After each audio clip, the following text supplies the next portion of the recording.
She pulled 40 bullets out of a dying man's body with her bare hands and saved his life. And they fired her for it. Not thanked her, not promoted her, fired her, walked her out of that hospital at 2 in the morning like she was a criminal, while the man she had just saved was still breathing on that table because of her. But what those doctors didn't know, what nobody in that hospital knew, was exactly who they had just thrown away. Subscribe right now, drop your city in the comments. I want to see how far this story reaches. Now let's go back to where it all started. The problem with hiding who you really are is that eventually something forces the truth out of you. Maya Kincaid had known that for 3 years. She had known it every single morning when she put on her scrubs and drove to Puget Sound Mercy Hospital and took her place at the nurse's station and waited to be handed the tasks that nobody else wanted. The routine checks, the supply orders, the vital sign rounds on patients whose conditions weren't going to change in the next 4 hours, regardless of what she did or didn't do.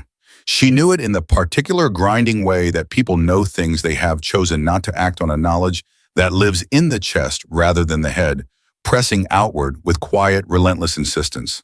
She was 22 years old. She had already seen more death than most physicians saw in a full career, and she was spending her Tuesday afternoon restocking the linen cart on the 3rd floor. Kincaid. The voice belonged to charge nurse Patricia Webb, 43, 17 years on the floor, a woman who ran her ward with the specific impersonal efficiency of a person who had learned long ago that attachment was a liability in this work. When you're done with that, Dr. Elliott needs someone to rerun the intake forms on the admissions from last night. 2 of them have incomplete insurance documentation. Maya kept stacking linens. Which rooms? 312 and 317. Webb was already walking away, her attention moving to the next item on a list that never got shorter. And Kincaid, please make sure you use the updated form this time, not the one from March. Yes, ma'am. Webb disappeared around the corner. Maya put the last linen on the stack. She stood there for a moment with both hands resting on the cart, looking at nothing, doing the thing she had learned not to do too often because it didn't lead anywhere useful. She let herself remember. She had enlisted at 18, which her mother had called reckless, and her father, who had spent 20 years in the Army and understood the pull in a way her mother couldn't, had called inevitable. She had gone through basic with a score that got attention, through advanced training with scores that got more attention, and then through the selection process for the Special Operations Combat Medic Program, with the kind of performance that in a different set of circumstances would have generated a very different kind of career trajectory. The SOCM program was not basic medical training. It was the closest thing the U.S. military had to producing a human being capable of performing emergency surgery in a ditch in a foreign country in the dark with minimal equipment while someone was actively trying to kill them. It covered trauma management, surgical intervention, advanced airway management, and the specific brutal calculus of triage in conditions where the standard protocols assumed resources that didn't exist. Maya had finished the program, ranked 2nd in her cohort. She had been assigned to the 75th Ranger Regiment. She had spent 3 years doing work that she could not describe in detail to anyone who wasn't cleared in places that were not on any itinerary she was permitted to share, keeping people alive in circumstances that would have been dismissed as fiction by anyone who hadn't been there. And then General Markland had decided, for reasons that had been explained to her as restructuring and that she had understood immediately as something else entirely, that her position was being eliminated. She had been discharged at 21 with a service record that her NDA prevented her from describing accurately to any civilian employer, and with a set of skills that had no obvious application in the life she was being asked to return to. She had become a nurse because it was the closest available approximation. It was not close. "You're doing it again," said the voice from the doorway of the linen room. Maya looked up. Danny Reeves was a second-year resident, 28, perpetually running on insufficient sleep, one of the few people on this floor who had ever voluntarily started a conversation with her. He was leaning against the doorframe with his coffee and the expression of someone who has noticed a pattern and is deciding whether it's their business to mention it. "Doing what?" she said. "The thing where you look like you're somewhere else entirely." He tilted his head. "Where do you go when you do that?" She pushed the linen cart back into position. "Nowhere interesting." "I don't believe that." He came off the doorframe. "For what it's worth, and I know it's not worth much, you are genuinely wasted on the intake forms." I watched you catch the Hendrix medication interaction last week before anyone else on the team even ran the secondary panel. That's not nursing school instinct.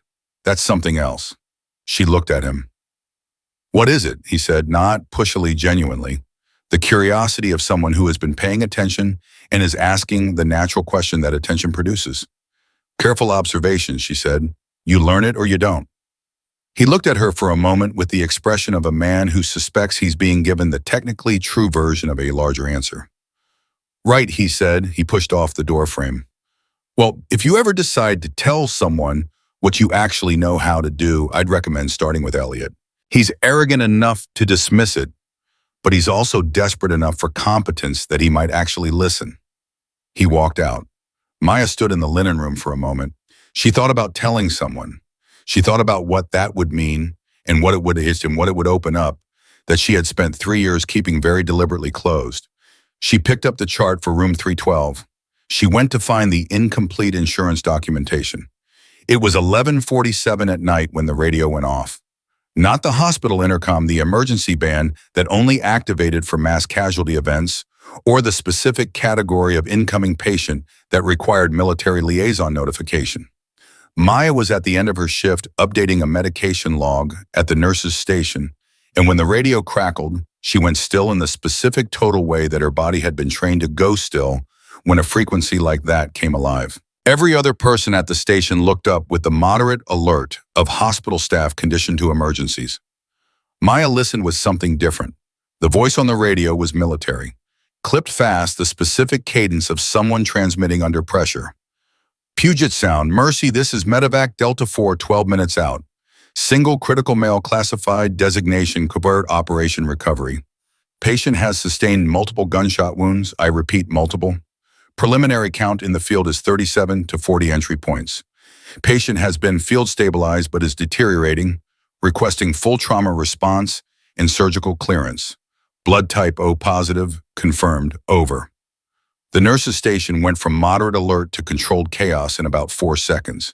Patricia Webb was on the phone to the trauma team before the radio finished. 2 nurses broke toward the trauma bay. The overhead intercom activated with Dr. Elliott's name. Maya did not move. She stood at the nurse's station with her hand flat on the medication log, and she ran the numbers in her head the way she had been trained to run them fast automatic, the variables assembling themselves into a picture before she had consciously decided to form one. 37 to 40 gunshot wounds, field stabilized, deteriorating. She knew what that picture looked like.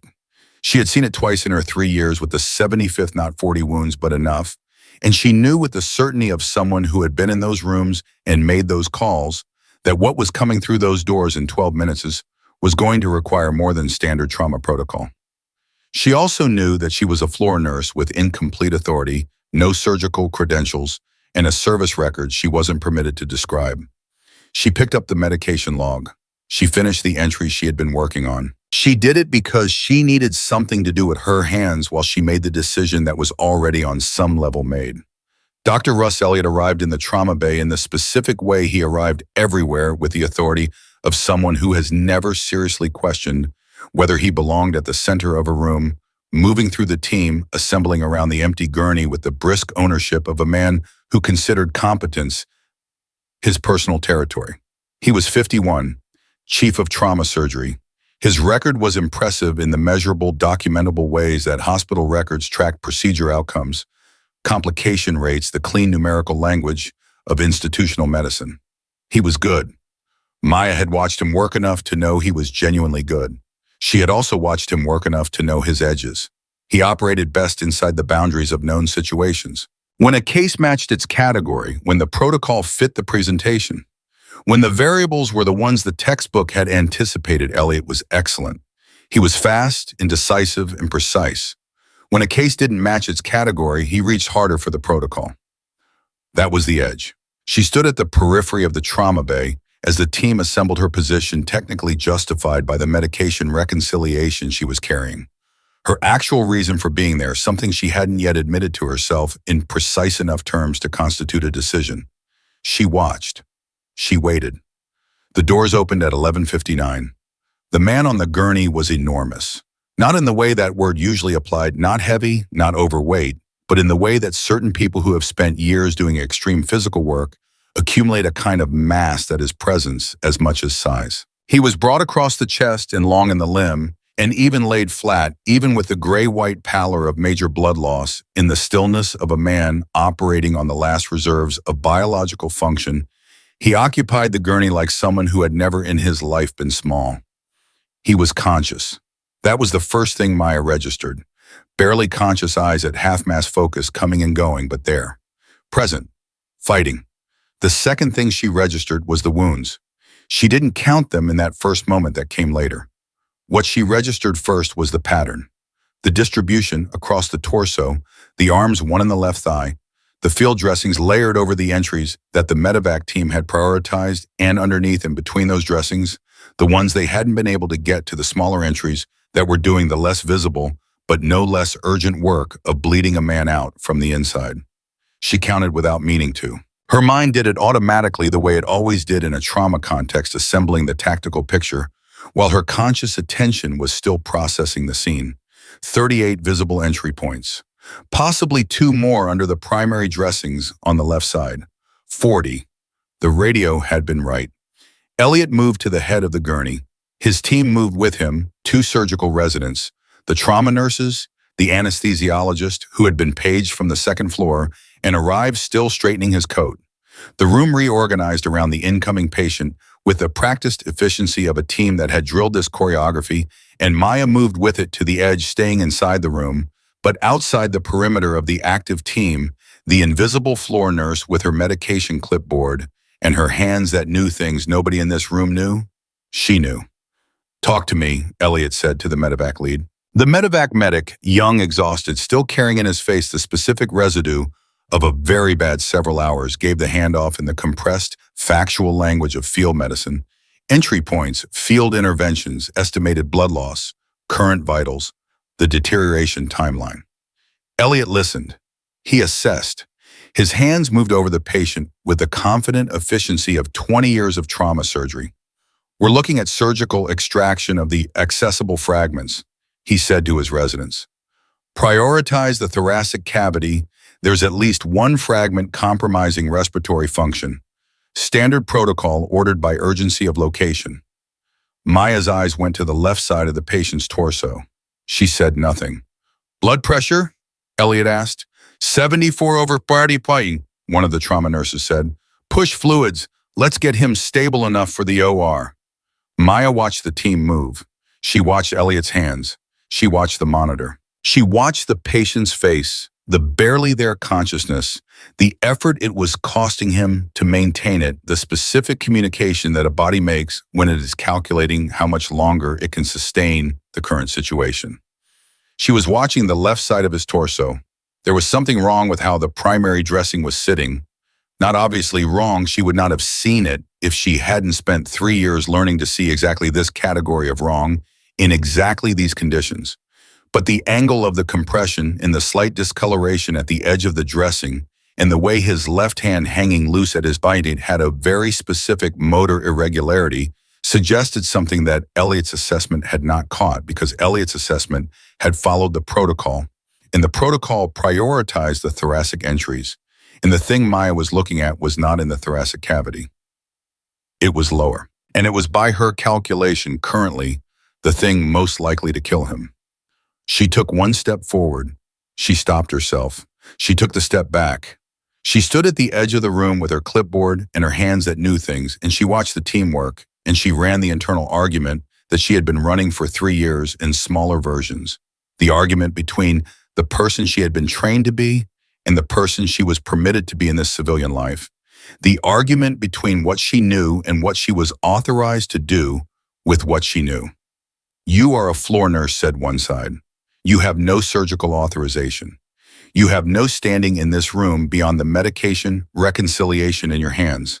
You step forward with what you know, and you are crossing a line that cannot be uncrossed." "He is going to die," said the other side. "The thing you can see and Elliot cannot is going to kill him in the next 20 minutes while the team addresses everything else. And you will stand at the edge of this room and watch it happen because you were afraid of the line." The patient's monitor let out a sound, not the alarm, something before the alarm. The kind of sound that a monitor makes in the seconds before the trend becomes undeniable, the early warning that a trained ear catches before a trained eye confirms. Maya heard it. She looked at Elliot. He was focused on the thoracic intervention. He had not heard what she heard, or if he had processed it as within acceptable parameters. It was not within acceptable parameters. She took the step forward again. This time, she didn't take it back. Dr. Elliot, her voice was level. Not loud, she had learned that in a trauma bay volume was less persuasive than certainty, and certainty came from how you place the words, not how many decibels you put behind them. Elliot did not look up. I need this corridor clear of non-essential left lateral lower quadrant, she said. The primary dressing is masking a fragment that is migrated. The motor irregularity in his left hand suggests it's compromising the thoracolumbar junction. It's not in your current extraction priority. The room didn't stop, but it changed register, the specific shift in ambient energy that happens when something unexpected enters a focused space. Elliot looked up. He looked at her the way he looked at residents who offered unsolicited opinions, the particular weighted assessment of a man deciding how much time the interruption merits. Your floor staff, he said. Yes. Your involvement in this procedure is zero. I understand that. She kept her voice at the same level. I'm describing what I'm observing. What you do with it is your call. He held her eyes for a moment. He looked at the dressing she had indicated. She watched him look. She watched the professional assessment move across his face, the consideration, the partial acknowledgement, the reaching for protocol that was his default when variables didn't fit the established picture. The thoracic cavity is the immediate priority, he said. We'd address the life threats in order. That is a life threat, she said, in order. His jaw tightened. Get her out of my trauma bay, he said to no one specifically and everyone simultaneously. Patricia Webb appeared at Maya's elbow. Not unkindly, Webb was not an unkind person, but with the firm professional finality of a charge nurse who understands that the hierarchy in a surgical space is not optional. Concade, she said quietly. Come on. Maya let herself be moved to the doorway. She stood there. She watched. She watched the team work the thoracic extraction with the clean, practiced efficiency that Elliot was genuinely excellent at. She watched the primary fragments addressed. She watched the blood pressure stabilize slightly. 79, then 82, the kind of stabilization that looked like progress and was from everything the monitor was showing exactly that. And she watched the left hand. The motor irregularity had not resolved. If anything, the specific pattern of it, the intermittent fine tremor, the slight but measurable reduction in perfusion response had progressed in exactly the direction she had expected. She had seen this twice before. She knew what came next if nothing changed. The monitor sounded again, and this time Elliot heard it. He looked at the readings.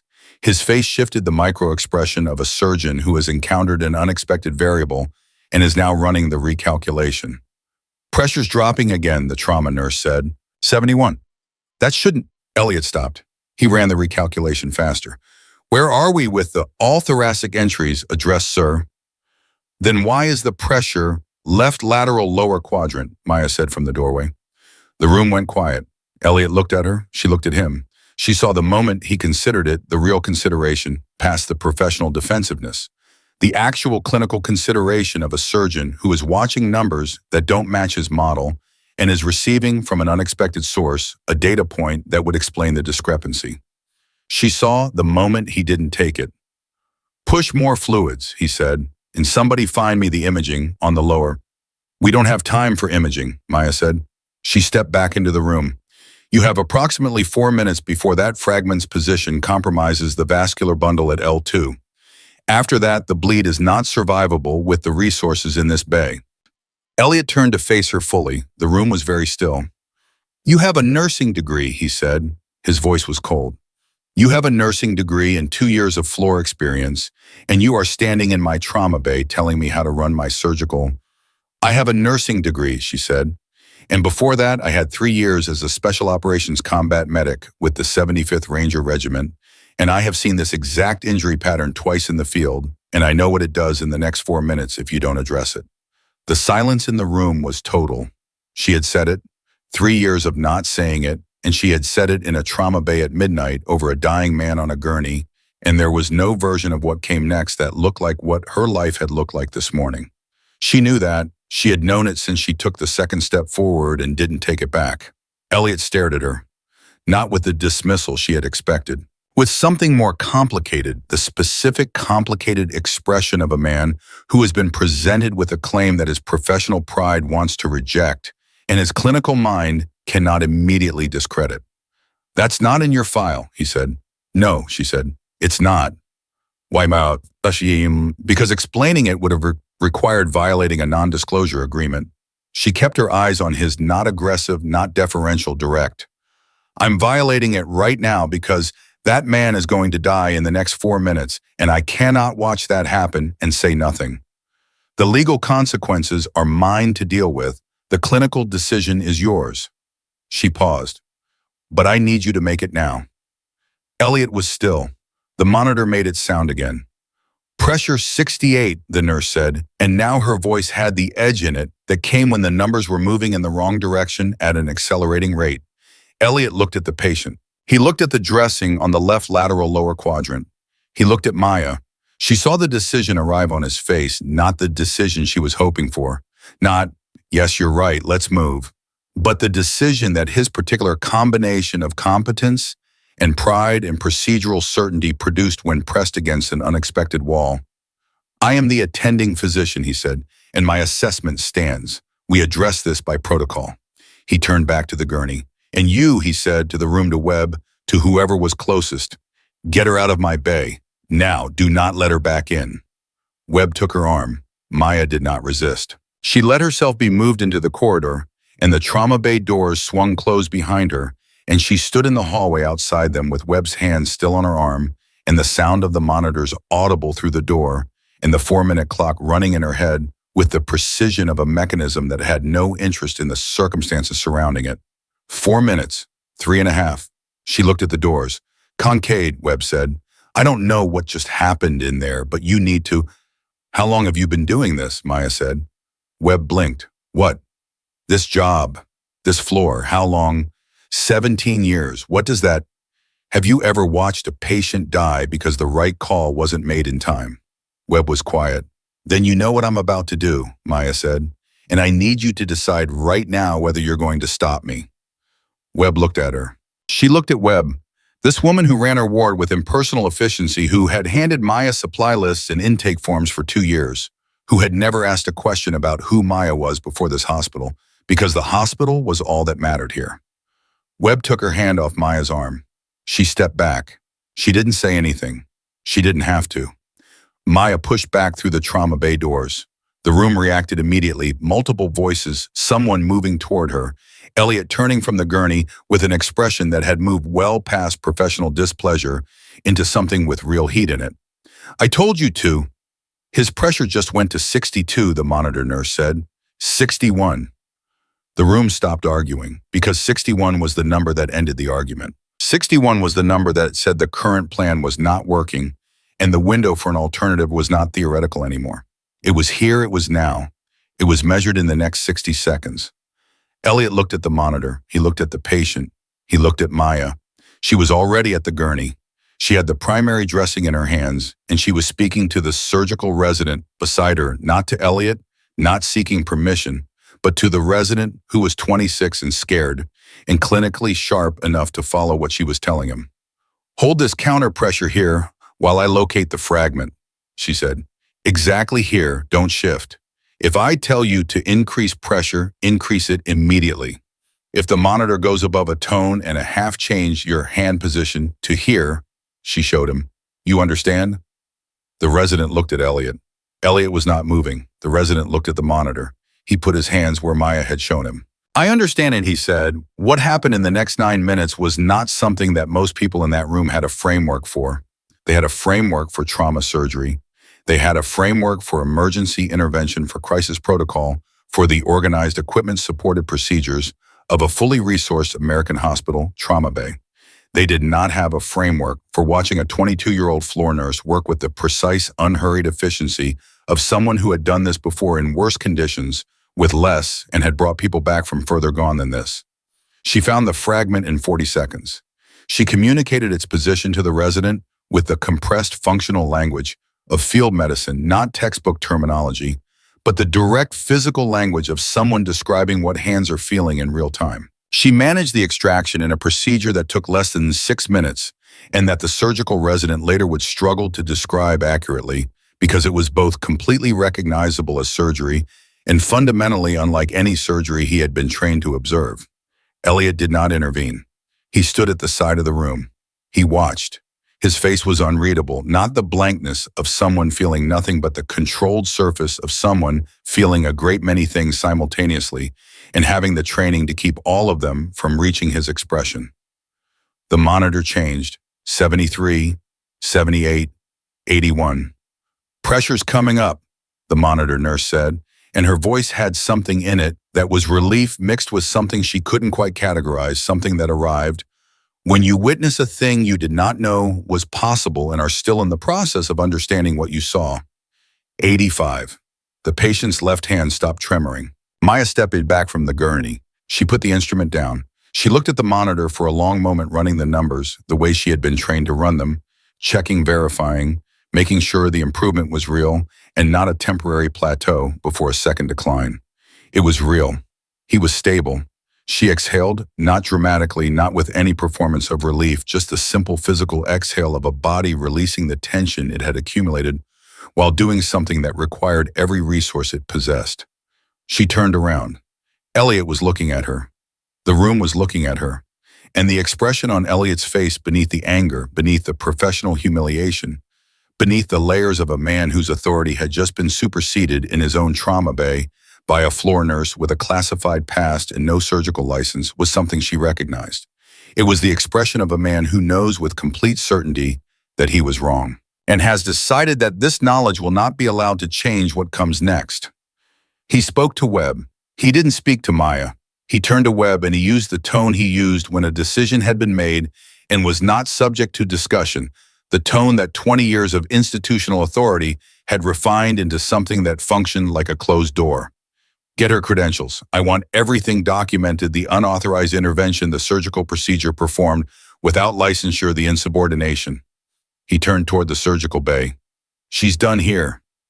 The room absorbed that.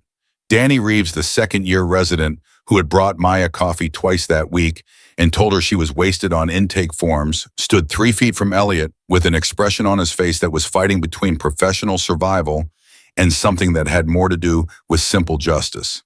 Professional survival won. It usually did at 28 in a room with the chief of trauma surgery. But his jaw was tight. The monitor continued its steady, improved rhythm. The sound of a man alive because of what had just happened. The sound that was both the justification for everything Maya had done, and in this particular hospital, in this particular room, apparently not sufficient to change the outcome she was walking toward. Webb came to her. "Kincaid," she said quietly, "come with me." Maya looked at the patient one more time before she went.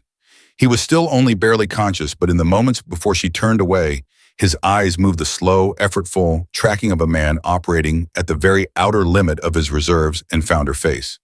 He looked at her for a long moment.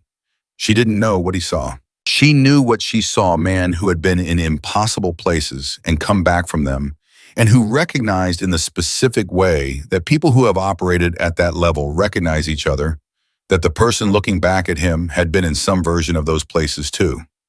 He said nothing. He didn't have the capacity for it right now. But his eyes said something. She turned away. She walked out of the trauma bay.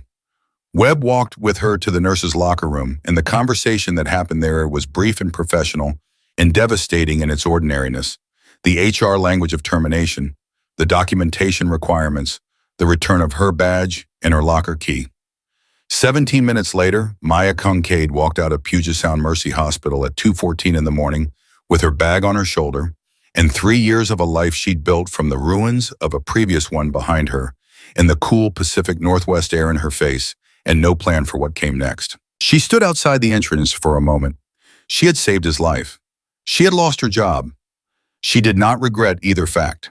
She had been standing still for 3 years, and now she was moving again, even if the direction wasn't clear yet, and movement in her experience was always preferable to the particular suffocating stasis of being capable of more than you were permitted to do. She adjusted the bag on her shoulder. She started walking toward the parking structure. Behind her in the trauma bay on the second floor, a Navy SEAL was alive. In front of her, the world was very large and very open, and she had absolutely no idea what was in it. She kept walking. She had always been better in motion.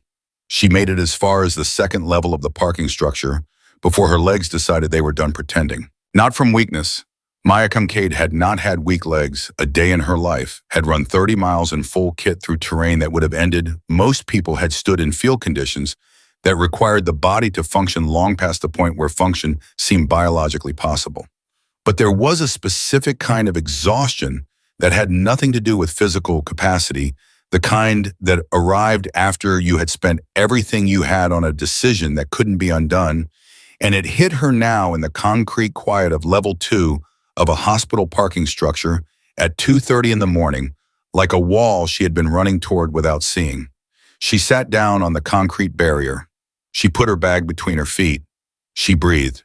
Not the controlled tactical breathing she had been trained to use in high-stress situations. She let herself breathe the ordinary way, the human way, the way that didn't require technique. She let the adrenaline do what adrenaline does when the situation is over, and the body realizes it can finally begin processing what just happened. 3 years. 3 years of intake forms in linen carts and being told which updated form to use and standing at the edges of rooms where she could see exactly what was wrong and exactly how to fix it, and keeping all of it locked behind the face of a floor nurse with a nursing degree and a 2-year record that said nothing true about her. 3 years to end in 9 minutes and a man's blood on her hands that had been cleaned off with a paper towel in the nurse's locker room, while Patricia Webb read her the HR termination language in the careful, compassionate tone of a woman who was following protocol, because protocol was the only structure available in a moment like that one. She had not cried during the termination conversation. She was not crying now. She was sitting on a concrete barrier in an empty parking structure, running the clinical replay in her head, the way she had been trained to run post-action reviews, not to second guess, but to verify. Fragment location confirmed. Extraction clean, vascular bundle intact. Pressure response consistent with successful intervention. No complications introduced by the procedure. He was alive. She had been right. She had been fired for being right, which was not a new experience in her life, but had not previously cost her quite this much. She picked up her bag. She stood up. She was 12 steps from her car when the headlights came on. Not her headlights. A vehicle she didn't recognize, dark, nondescript, the kind of sedan that existed specifically to not be remembered, parked 2 spaces from hers, headlights off until this moment now, on, and aimed at her with the specific, deliberate quality of something that was not an accident. Maya stopped. She did not reach for anything. She did not step back. She stood still and she assessed the vehicle, the way she assessed everything quickly, completely running the threat calculation with the automatic efficiency of training that didn't ask permission before it activated. Single vehicle. No visible backup in the immediate, though that meant nothing she knew from considerable experience.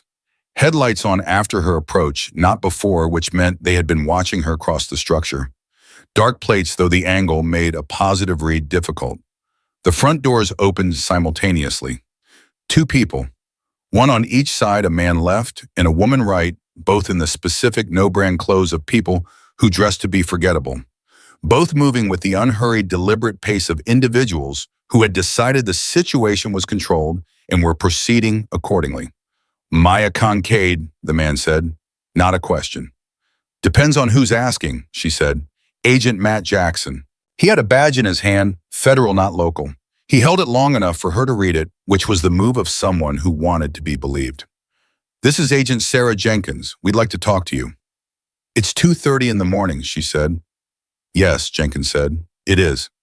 She had a quality to her stillness, a particular professional composure that Maya recognized in the specific way that people who have been trained in certain environments recognize others who have been trained in similar ones. We've been here since 11:47, Ms. Kincaid. We've been watching the trauma bay footage on a secured feed since the medevac radio call went out. Maya looked at her. You watched, Maya said. We watched, Jenkins confirmed. All of it. The parking structure was very quiet around them. Somewhere below, a car door closed. The fluorescent lights of level 2 hummed at their permanent indifferent frequency.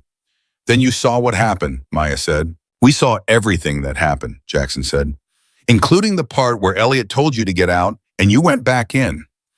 And the part he paused with the weight of someone delivering information that has significance they're not fully performing. The part where you pulled a fragment for a bargain from a location that 3 of Elliot's surgical residents said afterward they never would have found in time without imaging. He put the badge away. We'd like to know how you knew where it was. My file will tell you that. Your file, Jenkins said, tells us almost nothing, which is itself a kind of information. She tilted her head slightly. The 75th Ranger Regiment service record that ends at 21 with a discharge classified as administrative restructuring. No commendations listed, no incident reports, no deployments officially documented. She let that sit for a moment.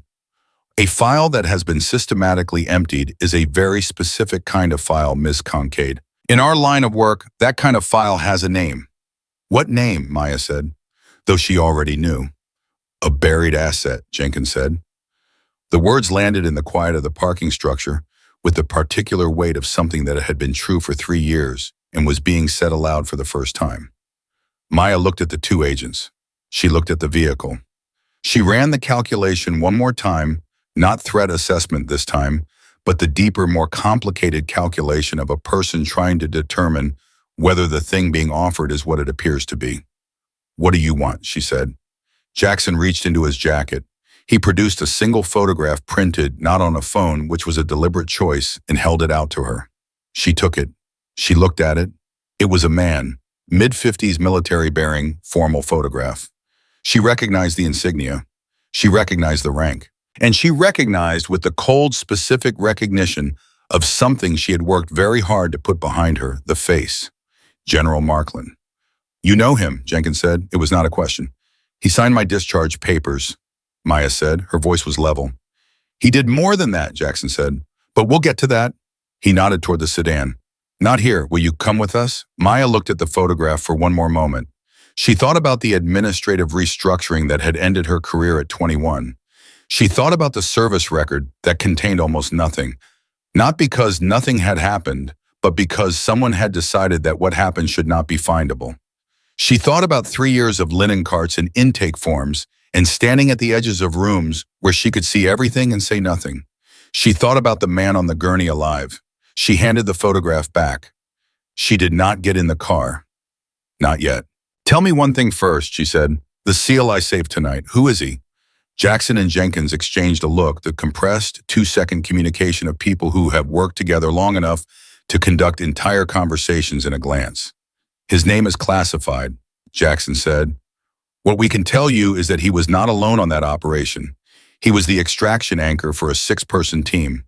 When he went down, the team's extraction route was compromised. They've been holding position for 16 hours. He held her eyes. Because of what you did tonight, because he is alive and stable and able to transmit the extraction route was reestablished 40 minutes ago. His team is coming out. Maya absorbed that. 6 people. She had saved 6 people tonight, and she had known about one of them. She picked up her bag. She got in the car. The sedan pulled out of level 2 of the Puget Sound Mercy Hospital parking structure at 2:47 in the morning, and Maya Kincaid watched the hospital building recede through the rear window with the specific, unresolvable feeling of a person leaving a place that has been their entire world for 3 years and is only now in the act of leaving, being seen clearly for what it was, a waiting room. A very long, very ordinary waiting room where she had sat with her real self hidden inside her professional self like a blade kept deliberately in its sheath and waited for something she had not known she was waiting for. The building disappeared around a corner. She faced forward. Jackson was driving. Jenkins had turned slightly in the passenger seat, not to watch Maya exactly, but in the way of someone who was maintaining awareness without making it surveillance.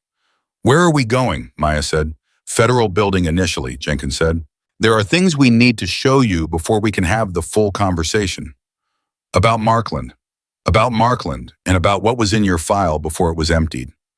Jenkins paused. And about the unit that wants to talk to you. Maya looked out the window at the city moving past the specific empty street geography of a major city at 3 in the morning, which had its own kind of quiet, its own kind of truth that the daytime obscured. "What unit?" she said. Argus," Jackson said. From the driver's seat, without elaboration, in the tone of someone releasing a specific piece of information and then deliberately leaving space around it. Maya had heard the name exactly once in a hallway at Fort Benning, spoken by someone who stopped speaking the moment they realized she was close enough to hear. She had filed it the way she filed everything, precisely, completely, in the specific way that meant it was available when it became relevant. It was relevant now. "I've heard of it," she said carefully.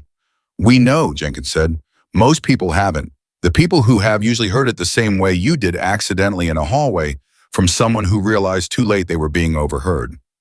Something shifted in her voice. "The people who have a reaction to it like yours are fewer." "What reaction?" Maya said. "You didn't ask what it was," Jenkins said. "You said you'd heard of it. Most people would have asked what it was." She turned to look at Maya directly. "You didn't ask because you already know it's not the kind of thing you ask questions about out loud in a moving vehicle." The city moved past. Maya said nothing, which was, of course, itself an answer. They drove for 20 minutes in a silence that had different qualities at different points. The silence of assessment, of recalibration, of two people in the front seat and one in the back, all updating their understanding of each other at different speeds. Jackson drove with the relaxed efficiency of someone for whom driving was automatic and his attention was elsewhere. Jenkins had turned back to face forward and was looking at the road with the particular still focus of someone thinking rather than watching. The federal building was a glass and concrete structure that looked exactly like what it was. Jackson pulled into the underground parking, and they rode an elevator in continued silence. And Maya studied both agents in her peripheral vision with the same comprehensive file-building attention she had applied to everyone who entered her life since she was 18 years old. Jackson, former military, clearly in the way he moved and the specific unconscious discipline of his stillness. Probably Army, she thought, though the specifics were smoothed over by years of federal work. Mid-40s, carries his authority lightly, which usually meant it was real. Jenkins harder to read. Former intelligence possibly rather than former military, the specific quality of her composure was different, less about physical control and more about informational control. She was the one who managed what got said and when. Slightly younger than Jackson, twice as careful. The room they brought her to was a conference room, functional minimal, the kind of room designed to communicate that the conversation happening in it was the only thing that mattered. There was a folder on the table, and sitting at the table with the quiet patience of a man who had been waiting and was accustomed to waiting was someone she recognized. She had not expected that. She stopped in the doorway. The man at the table was in his late 40s with the compact, zero excess physicality of someone who had spent his entire adult life maintaining the body as a tool. His hair was gray at the temples. His face was the face of someone who had spent a significant portion of their life in demanding conditions and had made a kind of peace with what those conditions had done to his expression. She had seen him once, exactly once, a year into her deployment with the 75th, a briefing she had attended as support staff, a man who had been introduced by first name only, and whose presence in the room had changed the room's posture in the specific way that certain people's presence does not, through command, but through the weight of what they were known to represent. "You were at the Kandahar briefing," she said. "January, 18 months into my deployment."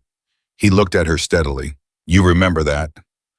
"I remember everything," she said. It wasn't a boast. It was a fact delivered with the same flatness as any other fact. "I know," he said. "Sit down, Ms. Concade." She sat. He opened the folder and pushed it across the table. She looked at the first page. It was her service record. The real one, not the emptied version, not the administrative restructuring version, but the complete, accurate, classified version that she had been told did not officially exist. 14 operational deployments documented, 17 field surgical interventions, 4 commendations that had no corresponding public record because the operations that generated them had no public record, a psychological assessment that described her in language she hadn't known anyone had used: exceptional situational processing, superior pattern recognition under extreme stress, capacity for autonomous, high-stakes decision-making without institutional anchoring. She looked at the last line of the assessment. Subject represents a profile that is produced conservatively once per generation. Recommend immediate advanced placement. Do not permit standard career trajectory. Markland buried this, she said. Markland buried this, the man confirmed. Because you outperformed 3 of his hand-selected candidates in the SOCM program, and Markland has spent 15 years managing who gets access to what opportunities based on criteria that have nothing to do with merit. He let her read for a moment longer. He identified you as a threat to a specific career structure he was protecting, and he used his authority to remove you from the pipeline and before you could accumulate the institutional visibility that would have made you difficult to remove. Maya closed the folder. She put her hands flat on the table. She had known on some level that the discharge had not been what they said it was. She had known it the way you know things that you cannot prove and cannot afford to spend your energy trying to prove the knowledge had lived in her chest for 3 years alongside everything else she carried. One more weight she had learned to distribute. But knowing and having it confirmed were different experiences. She looked at the man across the table. "What's your name?" she said. "Cole," he said. "That's enough for now." "Okay, Cole." She kept her hands flat and her voice level. "Tell me about Argus." Cole looked at Jackson. Jackson nodded a small, single motion that said, "She's ready," in the compressed language of people who have been assessing that question since the parking structure. Cole turned back to her. "Argus is a special operations unit that does not appear in any organizational chart," he said. "It is funded through mechanisms that do not require congressional visibility. It operates in environments where standard SOF units cannot operate due to political, logistical, or deniability constraints." He held her eyes. "The people on it are selected for profiles that cannot be trained. They can be developed, and we develop them extensively, but the foundation has to be there before we find them." "What profile?" she said. "People who can do what you did tonight," he said simply. "Not the surgery, though, that matters. The surgery was the evidence, not the thing itself." He leaned forward slightly. "You identified a threat that 3 experienced professionals missed in a high-stress environment, under time pressure without equipment, and you made an autonomous decision to act on it, knowing the full personal cost of acting. That decision and execution took 9 minutes. He paused. "Our last field assessment for that category of decision-making took 47 minutes from identification to action." The subject froze twice. He didn't look away. "You didn't freeze at all." "I had less to lose than most people," she said. "No," Cole said. "You had more to lose. You had a life you had built from nothing after someone took your real one away. You had a job that wasn't worthy of you, but that was yours. You had colleagues who didn't know you, but who occupied the space around you in the way that people do when they are part of your daily life, whether you intend them to be or not." He let that sit. "You had everything to lose. You acted anyway. That's not having less to lose, that's having a different relationship with the cost of inaction." The conference room was very quiet. Maya thought about Webb stepping back from her arm in the corridor, about Danny Reeves's tight jaw when Elliot made his call, about the resident who had put his hands where she showed him and said, "I understand," because the monitor was saying what it was saying, and the only question left was whether you were the kind of person who acted on what you knew. She thought about her father 20 years in the Army, about the pull he had recognized in her as inevitable, about 3 years of waiting rooms. "What does Argus need from me?" She said. Cole said, "Right now, tonight, nothing." He closed the folder and slid it back to his side of the table. "We need you to sleep. We need you to eat something that isn't a vending machine, and we need you to spend 24 hours thinking about what you actually want your life to be." He looked at her with the direct, uncomplicated assessment of someone who has made a career of reading people and has finished reading this one. Because once you say yes, and I think you'll say yes because you wouldn't be sitting in this room at 3 in the morning if some part of you wasn't already there, once you say yes, the life you had before tonight is over, permanently. "The life I had before tonight ended at 2:14 this morning when I handed Patricia Webb my badge," Maya said. "I don't need 24 hours. Cole and Jenkins exchanged the same compressed look that Jackson and Jenkins had exchanged in the parking structure. Then Cole said, "Tell me what you want to know first." And Maya Kincaid, 22 years old, fired, discharged, buried, and sitting in a federal building conference room at 3 in the morning with her real service record on the table between her and the people who had finally come to tell her it existed, leaned forward and said, "Tell me about Markland. All of it. Start from the beginning." Cole nodded. He started from the beginning. Outside the city moved through the last hours of its night, the particular dark that exists just before the light begins, when everything is suspended between what happened and what comes next. In a hospital 2 miles away, a Navy SEAL breathed steadily in a recovery room alive because a 22-year-old floor nurse had refused at the critical moment to stand still.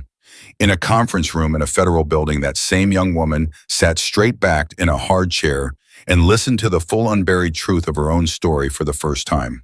And somewhere in a region that didn't appear on any public map, 6 people were moving toward an extraction point that existed because one life had been saved by someone who had spent 3 years being told she was less than she was. The night moved toward morning. Maya listened. She had always been better when she finally knew what she was actually dealing with. Cole talked for 40 minutes without stopping. Maya listened the way she listened to everything that mattered, completely, still completely present, filing each piece of information in the precise internal architecture that had been organizing data since she was old enough to understand that the world contained more than what people chose to say about it out loud. She didn't interrupt. She didn't react visibly.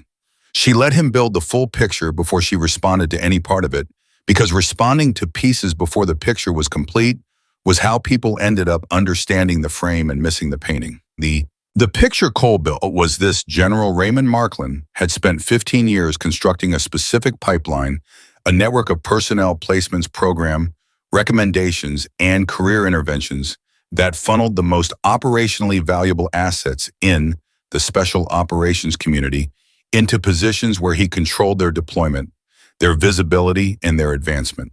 It was not illegal in any single documentable act.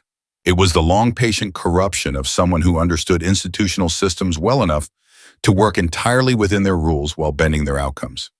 He had done it for money initially. Certain contractors, certain foreign adjacent interests, certain people who needed specific capabilities directed toward specific outcomes, they paid for access to the pipeline. They paid well and they paid consistently, and Markland had been careful enough and intelligent enough that the payment never left a trail that connected cleanly to anything a prosecutor could take to a grand jury. He had done it for power eventually. The money became secondary.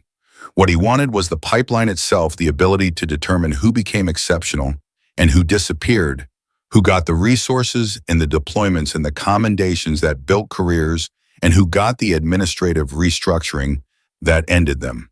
Maya had been the second category. "He flagged you at week 3 of the SOCM program," Cole said.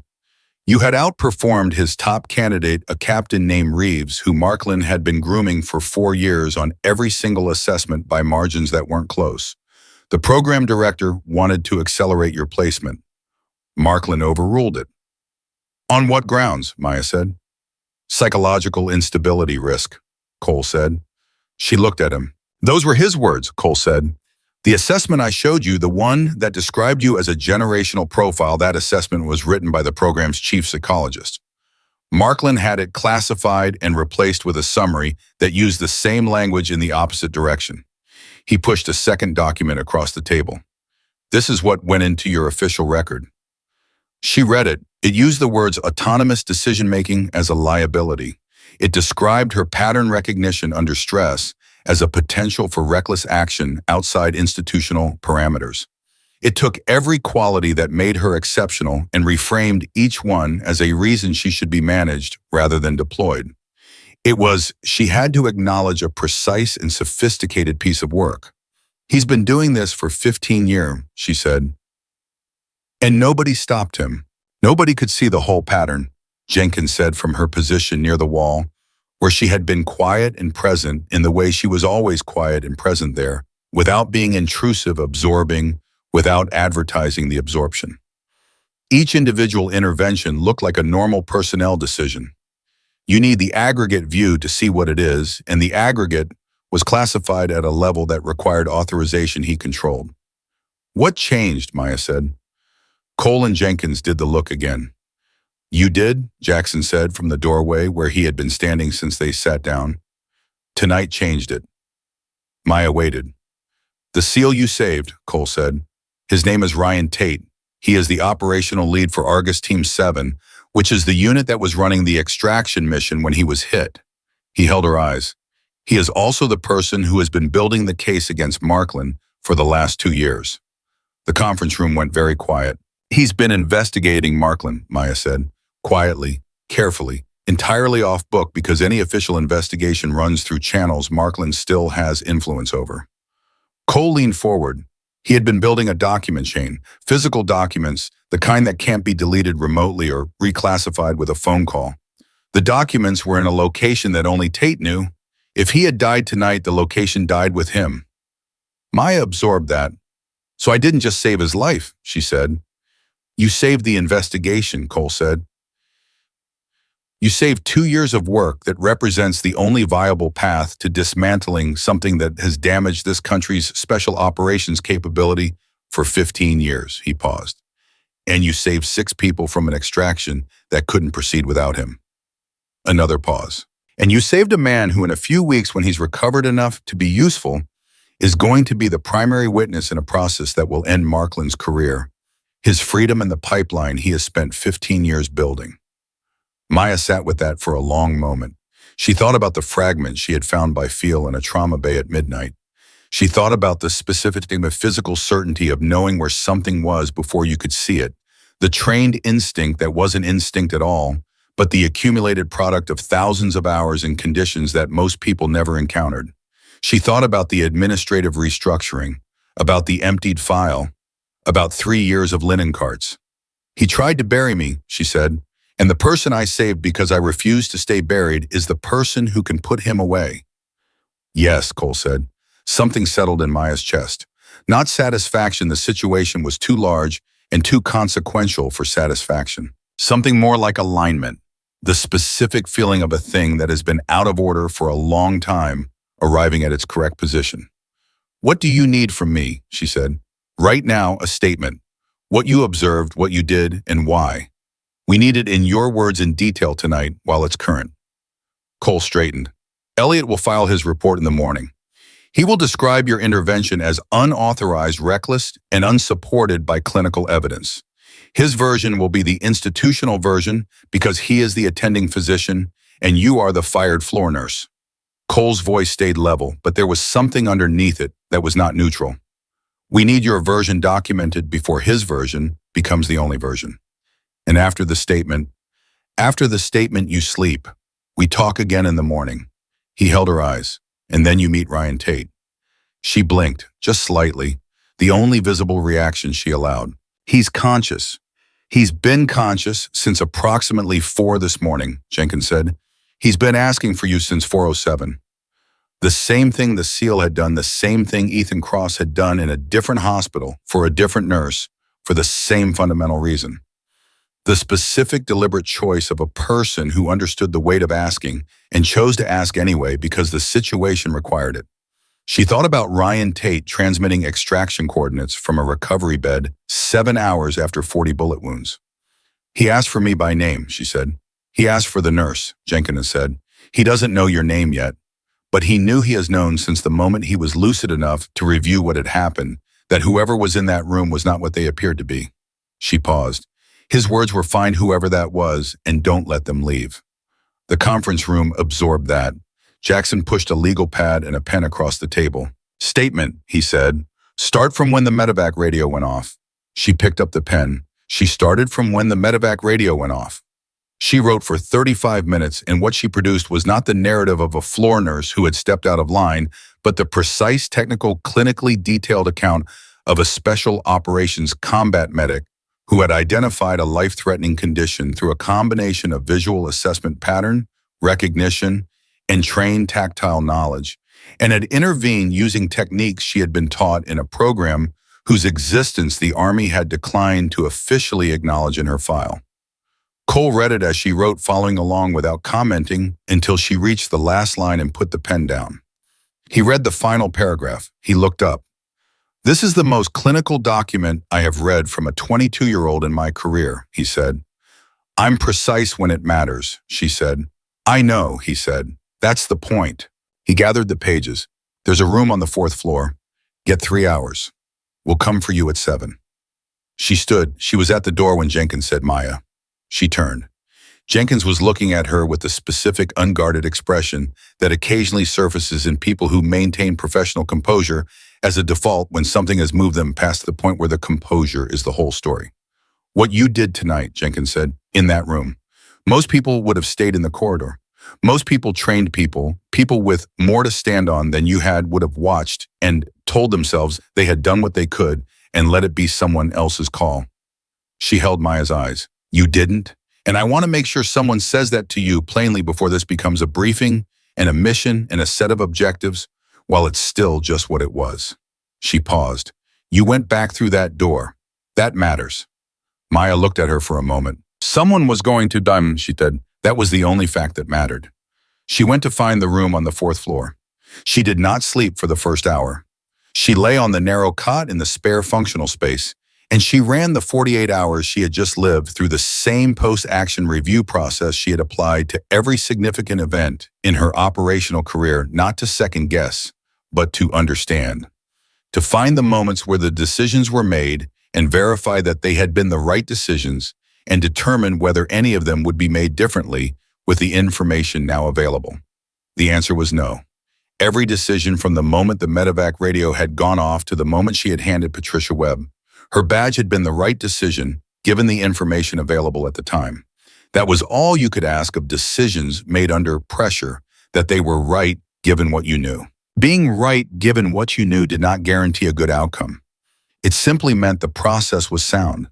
The process had been sound, the outcome had cost her a job she had needed and produced something she didn't yet fully understand and saved lives she hadn't known she was saving. She closed her eyes. She slept. Jackson knocked at 6:58. She was already dressed. He brought coffee, real coffee, not vending machine, which she noted and appreciated without commenting on, and walked her to an elevator that required a key card she didn't have, which he used without explanation, taking them to a floor that didn't appear on the lobby directory. Cole was there. Jenkins was there. And there was a new person, a woman in her early 40s, compact and precise, with the bearing of someone who had spent time in the field, and the specific, thoughtful stillness of someone who had also spent significant time thinking carefully about what happened in the field. She was introduced as Dr. Kwan, and beyond that, no elaboration was offered, and Maya didn't ask. Before we take you to Tate, Cole said, there are 3 things you need to know. He said them plainly and in order. First, Elliot had filed his report at 6:15 that morning. It was exactly what Cole had predicted: unauthorized intervention, reckless endangerment, unsupported clinical judgment. The hospital's legal team had already been in contact with the state nursing board. A formal review of Maya's nursing credentials had been initiated. Second, Markland had been informed overnight that Tate was alive. Cole did not know through which channel or by whom. The information had moved faster than it should have, which meant the pipeline was still active, and Markland was already calculating his response to a situation where the person building a case against him was breathing when he shouldn't have been. Third, the documents Tate had been collecting were in a location that Tate had told no one. He had not transmitted the location during the extraction operation. He had not told his team. He had been protecting the information by keeping it solely in his own possession, which had been a sound operational decision right up until the moment he had taken 40 bullets, and the possession was endangered along with its owner. He was going to tell Maya where the documents were. That was the first thing she understood from Cole's 3 points, before she had processed the full implications of any of them. The most important thing: Tate had been conscious for less than 3 hours, had been told the basic facts of what had happened in the trauma bay, and had decided to give the location of the most sensitive material in an active federal investigation to a 22-year-old fired nurse he had never met. Why me, she said. Because he watched the trauma bay footage, Cole said. The same feed we were on. He watched it on a tablet in his recovery room at 4:15 this morning. He looked at her steadily. He watched you identify the fragment, go back through the door after being removed to perform the extraction and hand in your badge. He paused. And then he asked Jenkins one question. What question? Maya said. Jenkins answered. He asked, does she have any reason to protect Markland? Maya looked at her. We told him no, Jenkins said. We told him you'd never met Marklin and that Marklin was the reason your career had been destroyed. A beat. He said then she's the right person. The elevator opened onto a medical floor that was quieter and more controlled than any floor at Puget Sound. Mercy and Maya walked down it between Cole and Jenkins and thought about Ryan Tate watching footage of a woman he'd never met go back through a door she'd been thrown out of and deciding in 4 hours of conscious evaluation that she was the right person to trust with the most important information he was carrying. She thought about what it took to make that call. She thought about what it said about the kind of person he was. The room was guarded 2 men outside who assessed Maya with the comprehensive, unhurried attention of people whose job was to assess and who were good at it. They stepped aside for Cole. He knocked twice open the door and stood back. Maya went in alone. Tate was elevated in the hospital bed, which told her immediately that he had argued with the medical staff about lying flat and had won the argument because a man with his injuries lying flat was the medically correct position, and he was not in it. He was paler than she expected, even accounting for the blood loss, and the monitoring equipment around him was more extensive than a standard recovery setup, which told her the medical team was concerned about secondary complications. His eyes were open. They found her immediately. She had expected the assessment, the same rapid, comprehensive read she had seen in Ethan Cross in the specific professional way that people who operated in dangerous environments develop for evaluating new arrivals. She expected it and she let it happen, which was itself a kind of communication. I know what you're doing. I don't object. Take the time you need. He took about 4 seconds. Then he said, "You went back in." "Yes," she said. "After he threw you out?" "Yes." He was quiet for a moment. "Why?" It was the same question Elliot had asked in a very different tone with a very different meaning behind it. Elliot had asked it as an accusation. Tate was asking it as a genuine inquiry, the question of someone who needed to understand the decision-making process rather than judge it. "Because the alternative was watching you die from the corridor," she said. "I don't do that." Something shifted in his expression. Not surprised, he had clearly already formed a hypothesis about her answer. More like confirmation. The specific, quiet satisfaction of a person whose read of a situation has proven accurate. "Sit down," he said. "Yeah, no. She sat. "They told you about the documents," and he said, "Yes." "They told you why I'm telling you?" "Yes." He looked at her for a long moment. The monitoring equipment beeped its steady rhythm. From the corridor muffled, she could hear the guard's quiet presence. "I've been building this case for 2 years, he said. Tate said. 2 years of collecting things that can't be digitized, can't be transmitted, can't be stored anywhere that connects to any system Marklin has access to. His voice was measured. She could hear the effort it was taking, the physical cost of speaking at length, and also the deliberate choice to pay that cost because the conversation was too important to shorten. "I carried the location of those documents through an operation that went wrong in 8 different ways. I carried it through 47 minutes on the ground after I was hit. I carried it through the field transfer and through whatever happened in your trauma bay that I apparently don't remember." He held her eyes. "I carried it because I knew that if I didn't come out, the case died with me, and I'm not willing to let that happen." "So you're giving it to me," she said. "I'm giving it to someone Marklin doesn't know exists in this context," he said. "Someone with no institutional footprint in this investigation. Someone who has personal reasons to want this to succeed and who demonstrated 11 hours ago that when a situation requires action, they act." He paused. "And someone who, by all available evidence, doesn't freeze." She thought about Cole's 47 minutes and the subject who froze twice. "Where are the documents?" she said. He told her. The location was not what she had expected. It was not a facility, not a safe house, not any of the institutional infrastructure she might have assumed a 2-year federal adjacent investigation would have generated. It was specific, physical, and embedded in an ordinary context in a way that was either brilliantly simple or had simply been the most available option when Tate had needed to put the documents somewhere. She memorized it without writing it down, which she could see from his expression he had expected. "Can you retrieve them?" he said. "Yes. If that's what's needed." He exhaled the careful exhale of a man managing his body's reaction to relief when his body was not currently in a position to accommodate strong reactions. "Marklin knows I'm alive. Cole told you that." "Yes." "Then he's already moving. He's going to try to get ahead of the investigation, either by suppressing what I have or by discrediting the chain of custody. If the documents are in our hands before he locates them, his options narrow significantly. He looked at her. If he finds them first, 2 years of work disappears. I'll get them today, she said. He looked at her with a direct, unsentimental assessment of someone who has spent his career evaluating whether the people around him were capable of what the situation required. I know you will, he said. She stood. She was at the door when he said concade. She turned. Your file, he said. The real one. I've read it. He held her eyes across the room. Markland made a mistake. He thought burying you would neutralize you. Something moved in his expression, not quite a smile, but the territory adjacent to one, the restrained acknowledgement of an irony that was too large and too real to perform.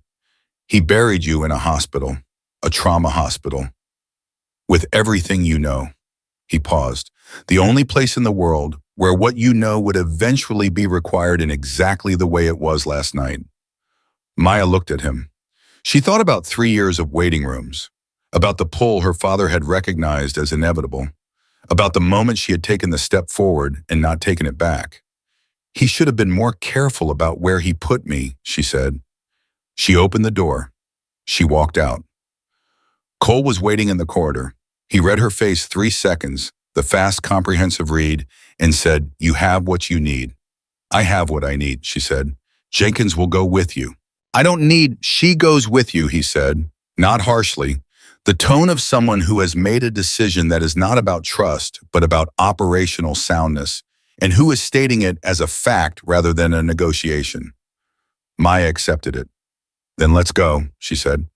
Jenkins fell into step beside her as they moved toward the elevator, and the two of them moved through the federal building with the particular purposeful efficiency of people who have a specific destination and a time constraint they're both aware of, but neither of them names out loud. In the room behind them, Ryan Tate closed his eyes for the first time since 4 a.m. and let his body process the relief of having transferred the most important piece of information he was carrying to someone he had decided in 4 hours of conscious evaluation was exactly the right person to carry it. The monitoring equipment tracked his vitals steady, improving the biological evidence of a man who had decided against considerable odds to continue.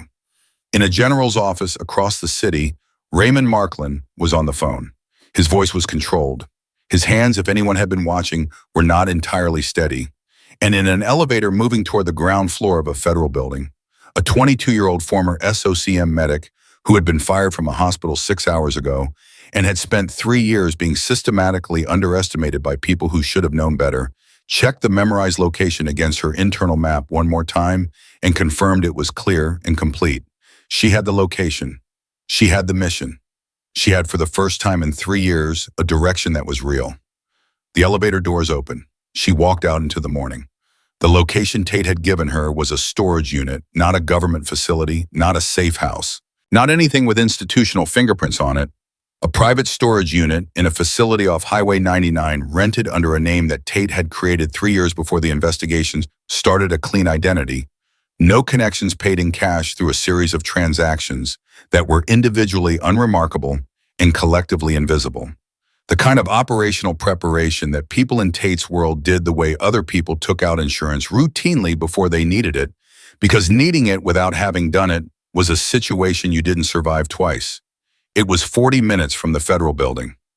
Jenkins drove. She drove the way she did everything with the economic, unhurried efficiency of someone for whom competence was a baseline rather than an effort. She didn't fill the silence with conversation, which Maya appreciated. She monitored the mirrors with the periodic, automatic attention of someone who had been checking for surveillance long enough that it had stopped feeling like caution and started feeling like breathing. Maya watched the city transition around them, the federal district giving way to commercial corridors, the commercial corridors thinning into the particular nondescript geography of storage facilities and auto shops, and the practical infrastructure that cities needed and nobody thought about. She ran the retrieval in her head. Entry location of the specific unit, extraction of the document's exit, clean, fast, no extended presence. Has Markland's people been to this location before, she said. Not as of 2 hours ago, Jenkins said. We've had eyes on it since Tate told us it existed, which was 4:18 this morning, 11 minutes after he asked for you. She checked the mirror. We don't believe Markland knows about it. Tate was careful. Tate was very careful, Maya said, which means if there's a problem, it won't come from the location itself. Where will it come from? From whoever in your building told Markland that Tate was alive before you did. Jenkins was quiet for a moment, the specific weighted quiet of someone who has been sitting with a problem and just had someone else name it accurately. We're aware of that concern, she said. How contained is the knowledge of where we're going right now? Cole, me, Mason. A pause. And Tate. That's 4 people. Yes. Tate is in a monitored recovery room with 2 guards who were assigned through a chain of command that runs through channels you have already identified as potentially compromised, Maya said. So realistically, 3 people plus a variable. Jenkins looked at her sideways. 1 second. The look of someone recalibrating in real time. You think fast. I was trained to think fast. Maya checked her own mirror. The instinct was automatic. 3 years of civilian life hadn't touched it. Are we being followed? Not yet. Yet, Maya said. Drive fast when we get close, Jenkins said. And the way she said it meant I've already accounted for this. Stay ready. They drove the remaining 20 minutes without speaking. The storage facility was exactly what it was, a row of orange-doored units behind a chain-link fence with a keypad entry that Tate had given her the code for which she had added to the memorized location without comment. Jenkins pulled past the entrance once before doubling back the automatic surveillance check of someone who did this kind of work, and they went in on the second pass. Maya was out of the car before it fully stopped. Unit 47, 3rd row. The padlock key was on a hook inside the unit itself. Left side wall, 3rd hook from the entrance, which meant the first person to enter without that knowledge would either need to cut the lock or spend time looking, both of which produced noise and delay that served as their own kind of early warning. She had the lock open in 11 seconds. She found the documents in the location Tate had described inside a waterproof case, inside a sealed container, inside a larger storage box filled with ordinary objects that provided both concealment and the specific kind of visual noise that made thorough search time-consuming. 2 years of work in a case the size of a large hardcover book, dense with physical documents, photographs, and 3 sealed drives with handwritten labels in Tate's precise minimal notation. She had it in her hands in under 3 minutes. She was walking back to the car when her phone vibrated. Jenkins, 10 feet ahead of her, got the same notification simultaneously. Maya could tell from the way her body changed register the micro-adjustment of someone receiving information that requires immediate processing. Jenkins turned. We need to move. What happened? Tate's room was accessed 20 minutes ago. Someone got past the guards. We don't know how yet.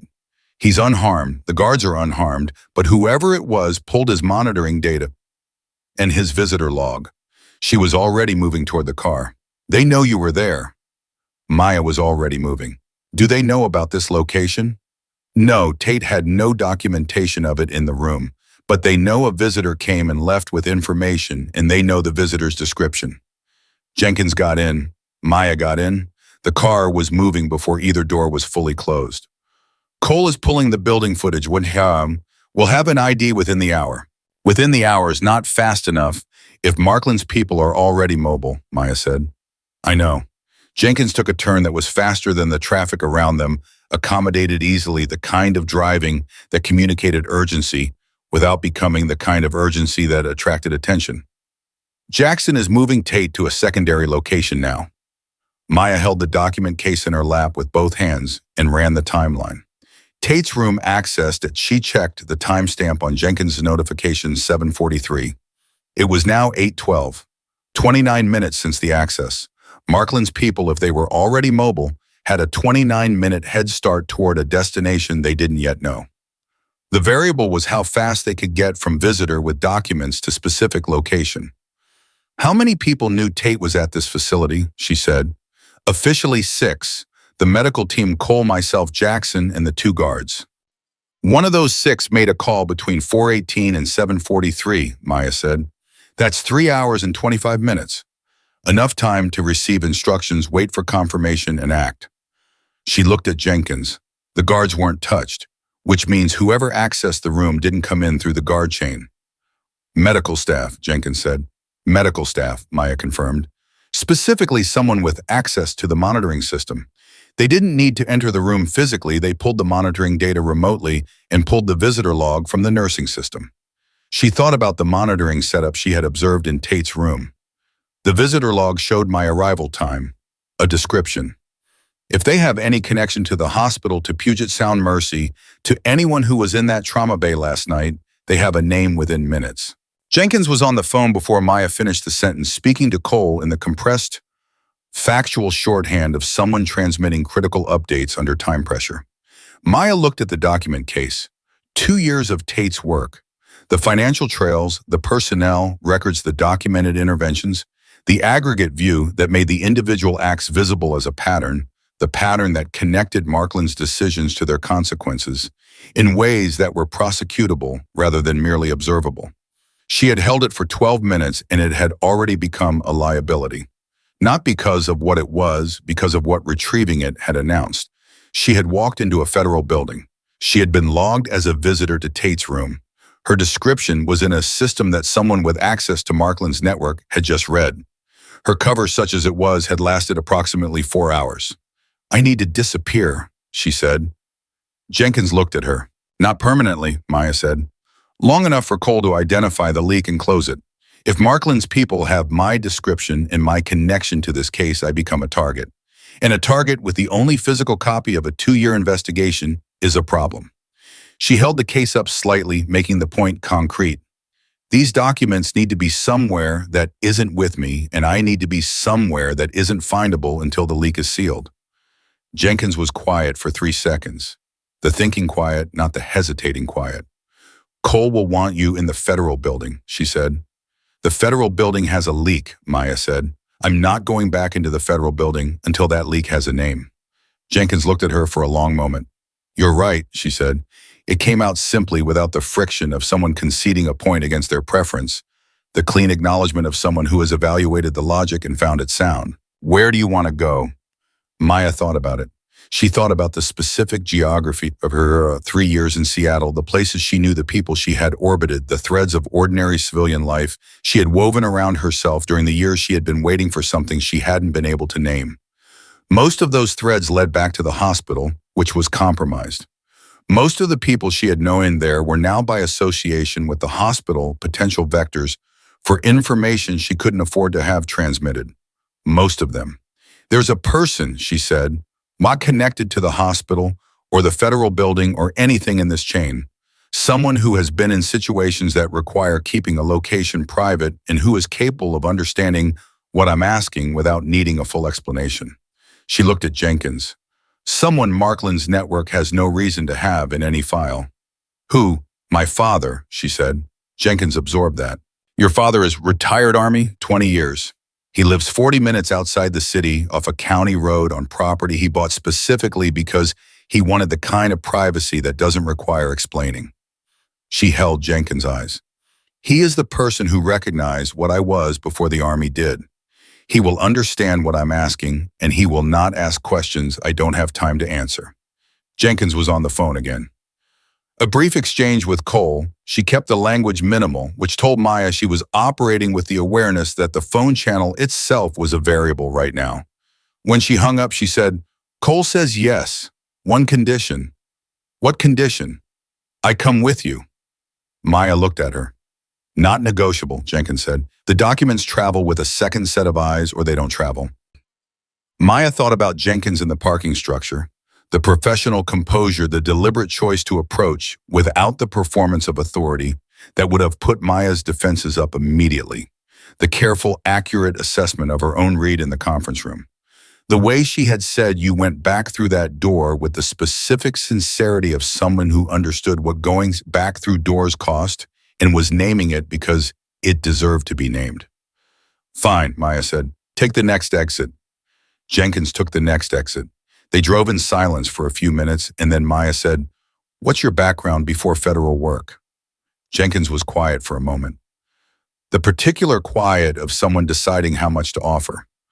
"Army intelligence," she said. 8 years, 2 deployments. She kept her eyes on the road.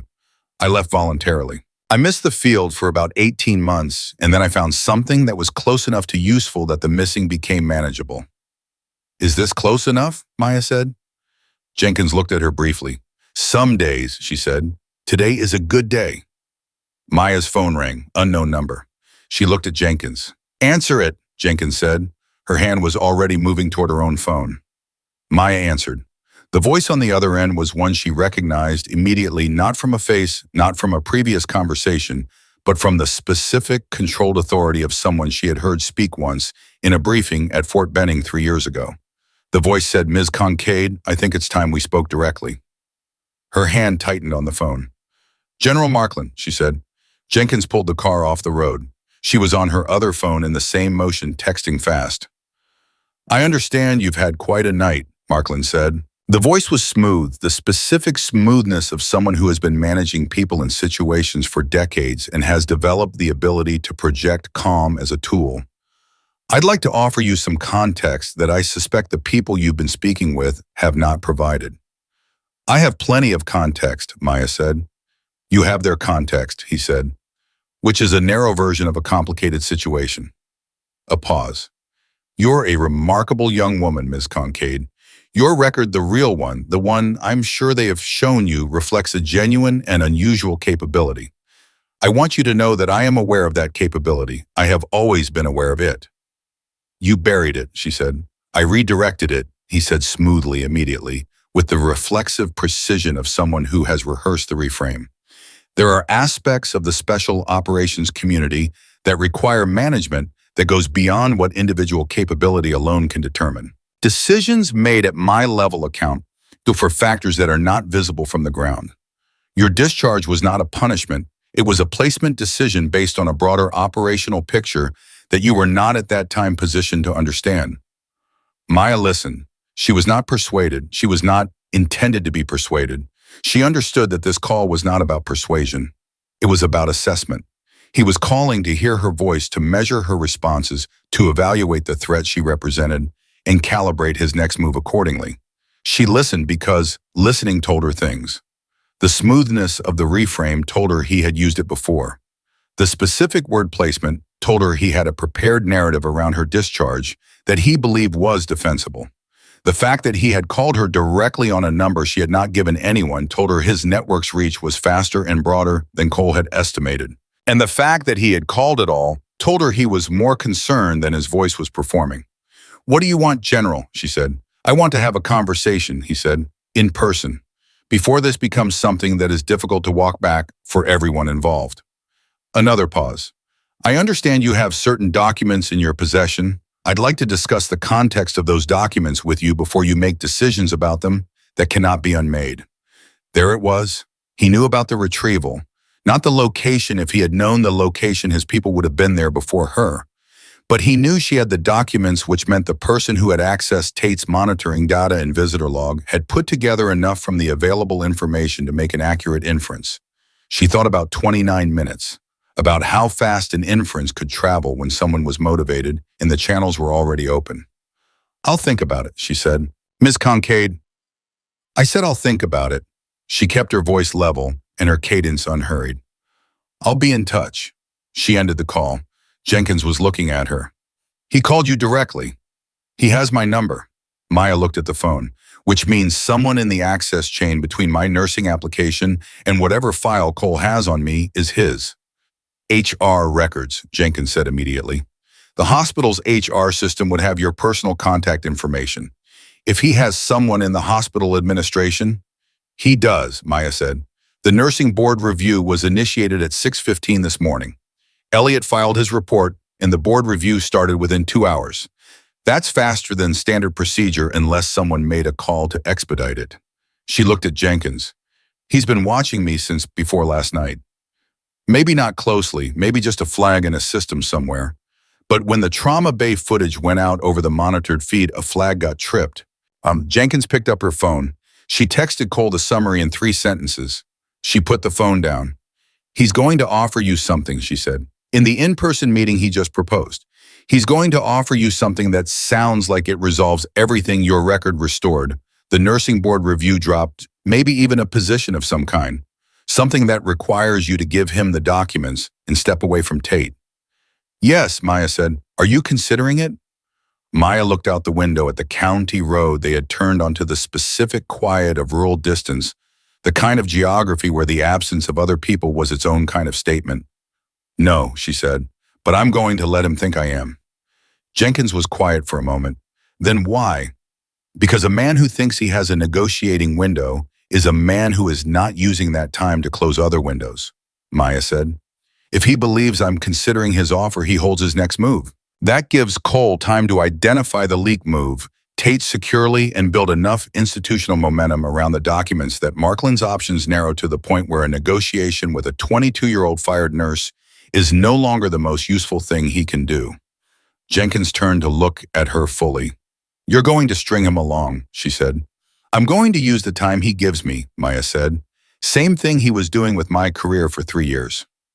Something moved in Jenkins' expression, the specific controlled reaction of someone who is genuinely impressed and has decided not to let that become a performance, because they are professional enough to understand that impressed is an emotion and emotions in operational context require management. Cole is going to like you, she said. Cole already knows what I can do, Maya said. That's why I'm in this car. The property appeared ahead, a driveway off the county road, a gate that required a code her father had given her 4 years ago and changed every 6 months, which she updated in her memory automatically every time he told her the new one, because old habits didn't ask permission. She entered the code. The gate opened. Jenkins pulled through and stopped. Before she cut the engine, she said, Maya. Maya looked at her. When Markland calls back, and he will call back within 2 hours because men like him cannot tolerate silence when they believe they have initiated a negotiation, when he calls back, you need to let me and Cole hear the conversation.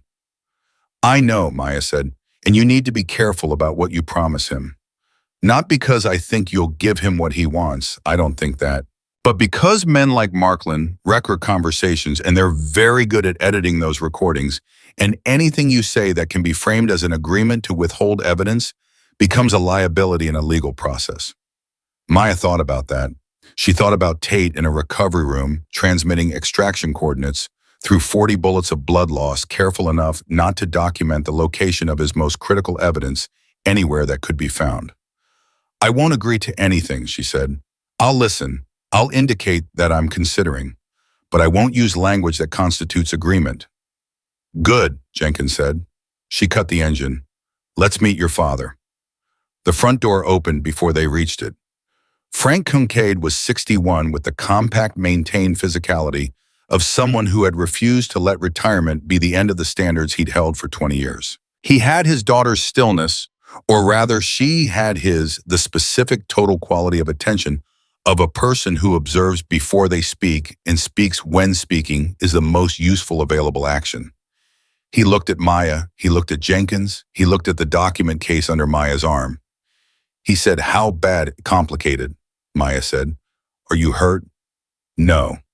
He held the door open. Then come in and tell me what you need. She walked through the door of the house she had grown up leaving and coming back to the house that had been the fixed point through every departure and every return, the house where she had first understood at 14 that the things her father never said about his career were louder than the things he said, and that loudness was a kind of teaching she had spent her life absorbing. She put the document case on the kitchen table. Her father looked at it.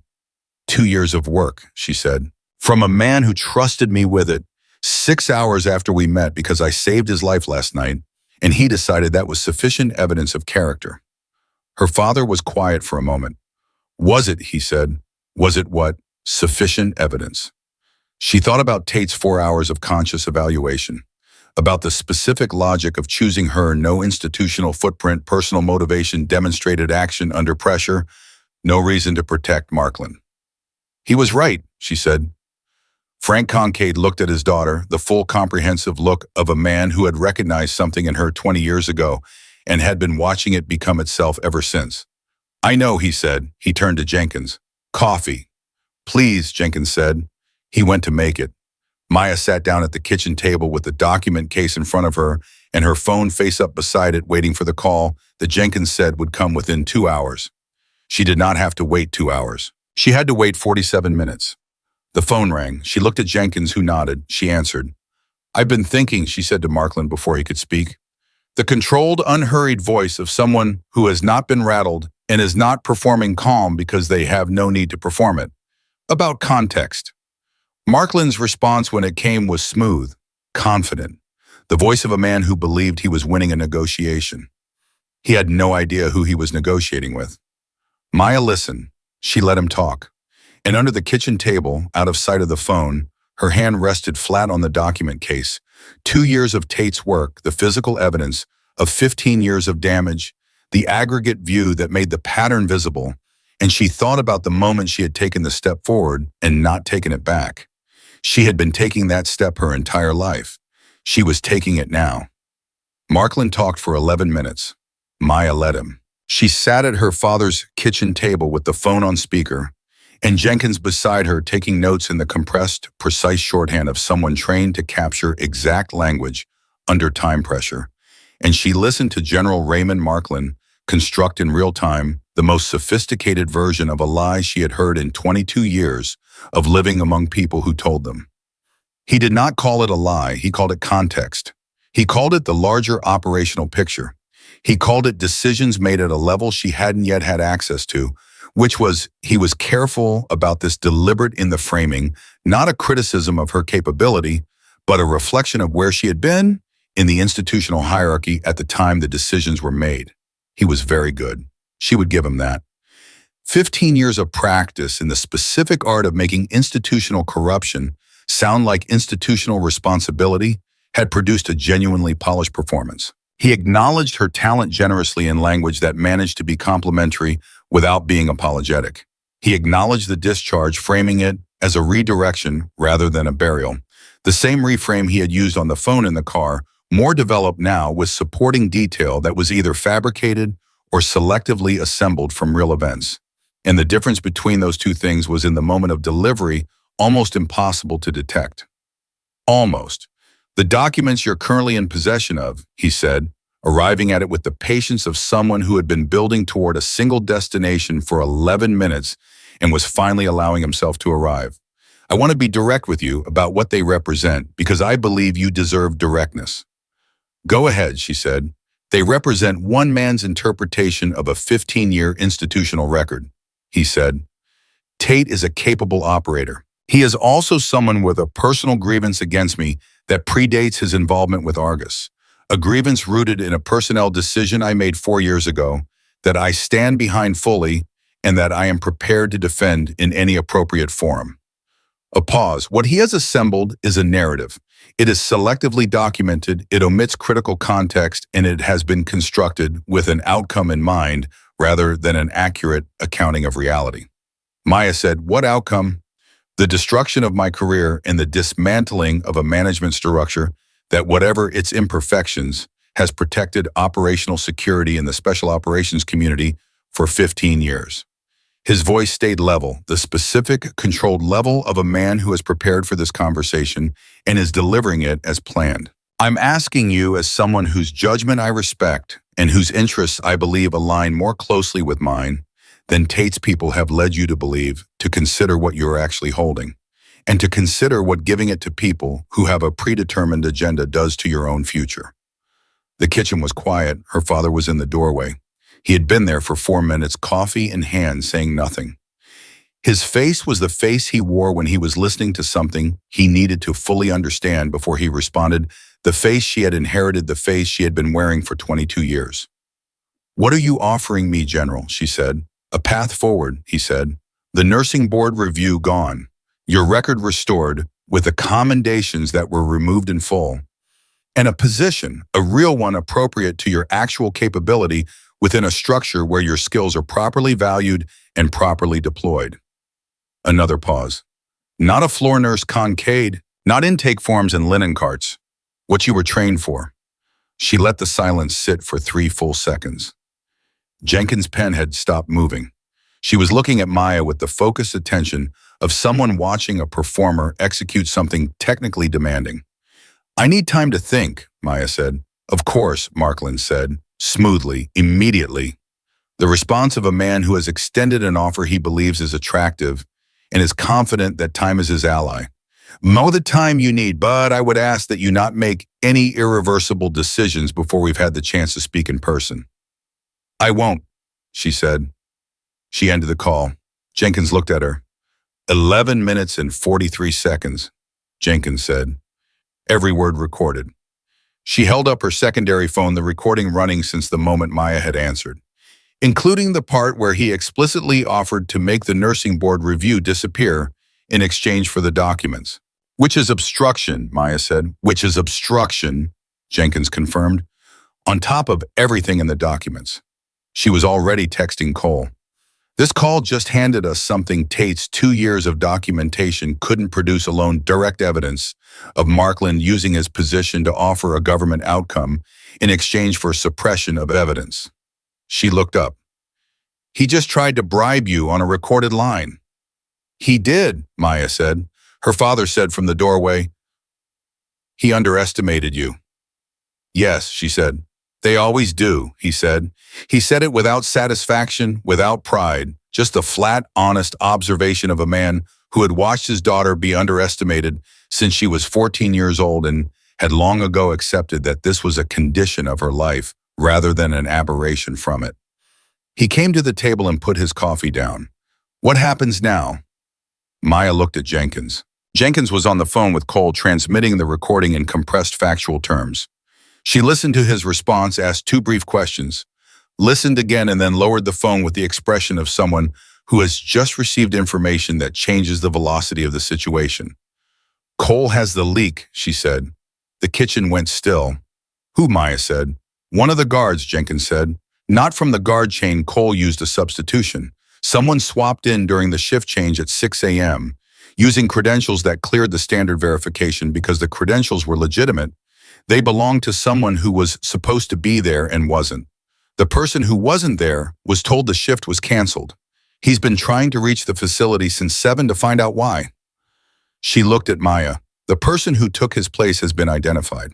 He's connected to a private security contractor that has had 3 government contracts in the past 4 years, all awarded through procurement channels that Markland sits on the oversight committee for. Direct connection, Maya said. Direct enough, Jenkins said. Combined with the call recording, Cole says we move today. Move how? DOJ has been briefed.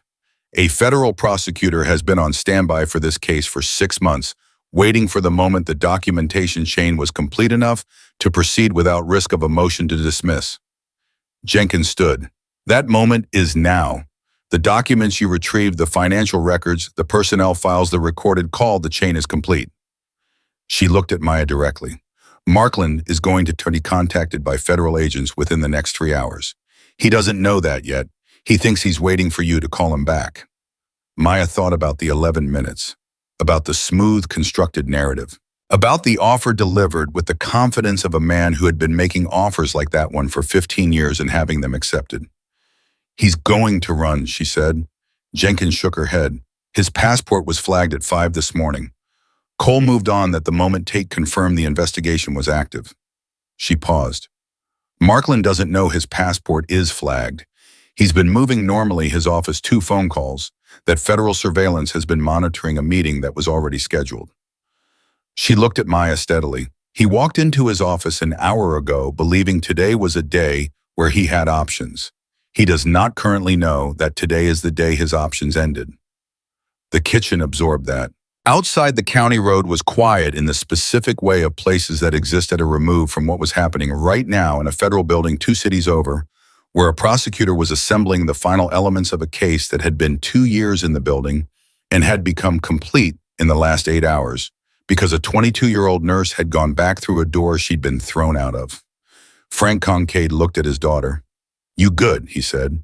It was the question he had asked before every significant thing she had done since she was 18 years old.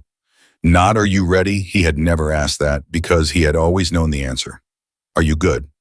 The question that asked about the inside of a person rather than their preparation that checked for the thing.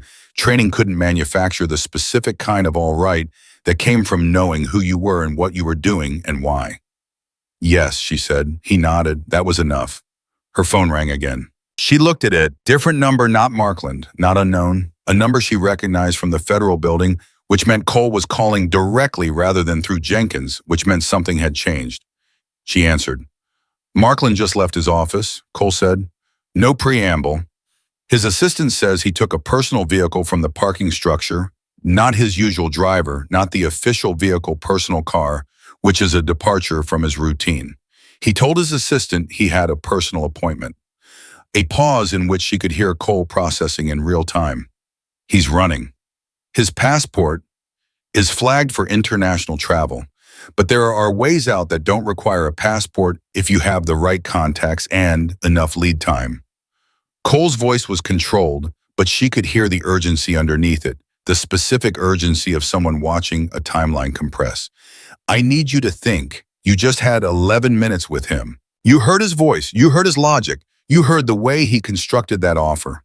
Where does he go if he runs? Not the logical answer, the specific answer based on what he told you. Maya replayed the call. Not consciously, the replay was automatic, the same process that had identified the fragment location in the trauma bay, the pattern recognition that operated below deliberate thought and produced conclusions faster than reasoning could follow. The larger operational picture, he had said. Decisions made at a level she hadn't yet had access to, not past tense. Present. He had spoken about his management and structure in present tense throughout the call, not was but is not decisions I made in the completed sense, but decisions I continue to make. The tense of someone who had been operating in a system that was still functional and fully expected to continue operating in it, which meant the system he was running to was active, which meant it was domestic. Not international required preparation. He hadn't had time to make because he hadn't known this morning that today was the day. He had known Tate was alive. He had been moving to address that, but he hadn't known about the recording. He hadn't known about Cole's timeline. He had been operating on the assumption that he had days, not hours. He's going to the contractor, she said. The private security contractor, the one connected to the guard substitution. He has a relationship with them that goes back 3 contracts. That's not a transactional relationship, that's an embedded one. He goes to them because they have infrastructure he can use, and he has leverage over them that makes them safer than anyone else. Cole was already moving. She could hear it in the background sounds of the call. Name of the contractor. Jenkins was already on her phone pulling the file. She had the name in 40 seconds, read it to Cole. Cole said, Jackson, are you on this line? And Jackson's voice confirmed he was. Cole gave the address in 3 words. Move now, not sirens. The call ended. Maya put the phone on the table. The document case was still in front of her, solid and specific. 2 years of work. It had survived 40 bullet wounds in a compromised guard, in a general's 11-minute performance, and 40 minutes on a county road. She put both hands on the table beside it and looked at it and let the last 18 hours assemble themselves into something she could hold all at once. A man alive who shouldn't have been. 6 people extracted who would have been stranded. A 2-year investigation completed in 8 hours. A general who had buried her career now running toward a contractor who was being flanked by federal agents who had her read of the situation to thank for knowing where to go. Jenkins sat across from her. She was watching Maya with the expression she had worn in the parking structure, the professional composure with something genuine running underneath it, the look of someone who is present in a situation in the full sense of that word rather than just operationally. How are you doing? She said, not clinically. The same way Frank Kincaid asked, are you good? The question that looked inward rather than forward. Maya thought about it honestly. I'm tired, she said, and I haven't eaten since yesterday afternoon. And I'm 22 years old, and I was a floor nurse yesterday, and today I'm sitting in my father's kitchen with a federal investigation on my kitchen table and a general running because of a phone call I recorded, and I'm not entirely sure which version of my life I'm supposed to be living right now. Jenkins looked at her for a moment. You're living the one you always were, she said. You just couldn't see it until last night. Frank Kincaid put a plate on the table in front of Maya. She looked at it. Toast eggs, the specific, pragmatic breakfast of a man who understood that bodies required fuel, regardless of the operational tempo of the situation around them. He put a second plate in front of Jenkins, who looked at it with something that was either surprise or gratitude, possibly both. Eat, Frank said. He sat down. Both of you, whatever's happening out there is going to take another hour at minimum. You can eat in an hour. Jenkins looked at the plate. She picked up a fork. Maya picked up a fork. They ate. It was 43 minutes before Cole called back. Those 43 minutes were the specific suspended quiet of waiting that people who have done operational work know, and civilians don't. The waiting that isn't passive because the mind is running the scenarios, updating probabilities, preparing for the range of outcomes, while the body does the necessary thing of being still. Her father read a newspaper, which was either genuine or performance, and she suspected it was somewhere between the two. Jenkins checked her phone twice, put it face down, twice picked it up again. When Cole called, she had the phone to her ear before the second ring. "We have him," Cole said. 3 words. She had been waiting for them, or their opposite, for 43 minutes. And when they arrived, they were simpler than she had expected. No build-up, no qualification, just the flat, clean fact of a situation resolved. "Where?" she said. "The contractor's secondary facility 20 minutes from his office. He was in the building when Jackson and the arrest team arrived. He did not resist." A pause. "He was on a phone call when they came through the door. His lawyer, apparently, which means somewhere in the last 90 minutes he realized the recording existed." Cole paused again. "Jackson says he looked at the arrest team and then said very quietly, 'She played me.'" That's a direct quote. Maya sat with that for a moment. "She played me." Not, "This is a mistake," or "I don't know what you're referring to," or any of the denial architecture that people with Markland's experience and resources typically deployed in the first moments of an arrest. He had gone directly to the accurate assessment of what had happened, which was either the clarity of someone whose defenses had failed completely, or the grudging acknowledgement of someone who, even at the end of 15 years of operating unchallenged, could still recognize when he had been beaten by a better read of the situation. She thought about 11 minutes, about the smooth practice performance of a man who had been making offers like that one for 15 years. "He didn't think I would record it," she said. "He thought you were a 22-year-old fired nurse in a very difficult situation who had every reason to take the offer and no institutional backing to refuse it," Cole said. "He assessed you based on your surface profile.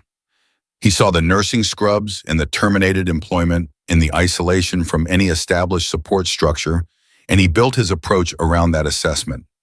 A pause that had something in it, not warmth exactly, but the professional equivalent of it.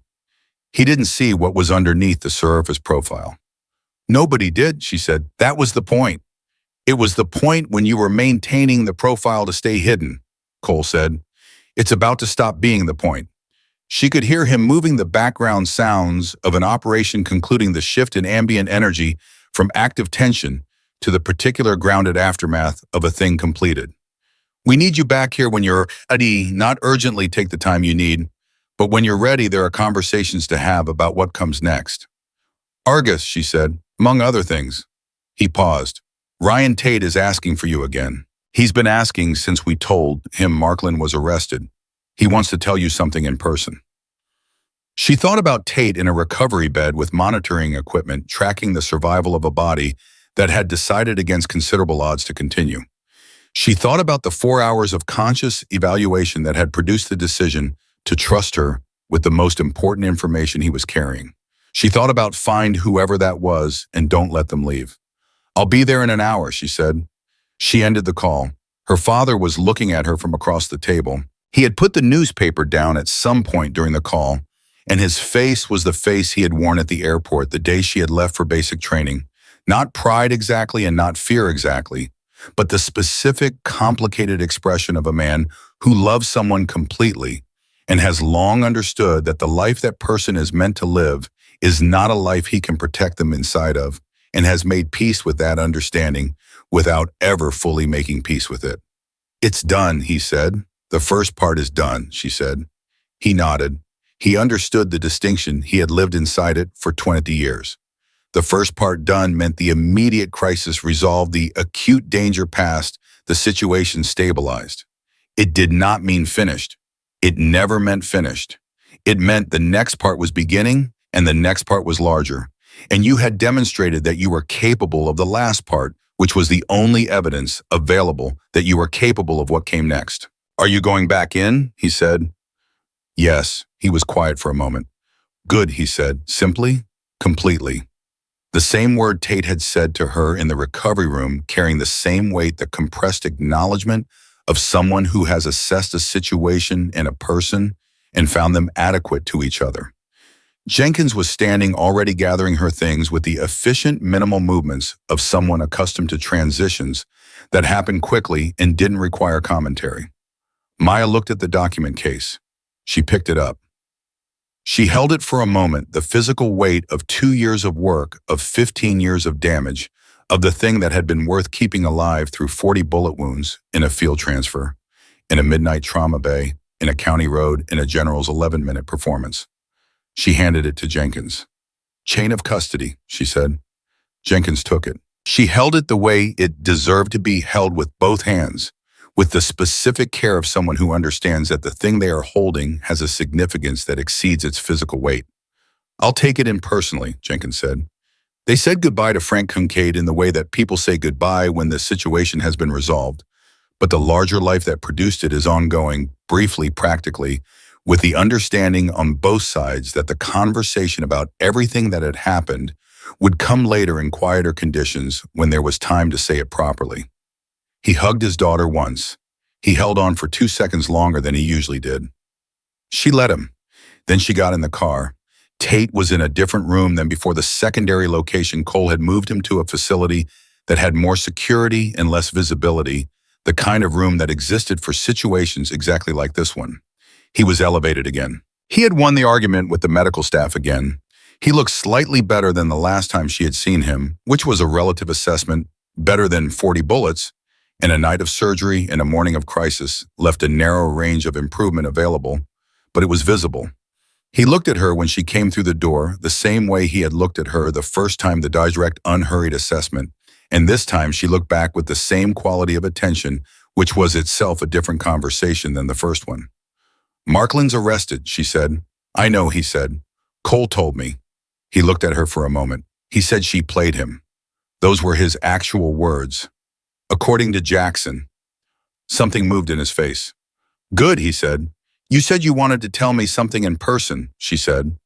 2 things, he said. He shifted slightly, the careful managed movement of a man operating inside a body that was still filing complaints about what had been done to it.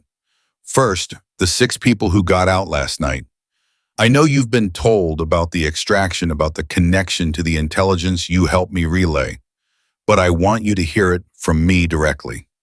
He held her eyes.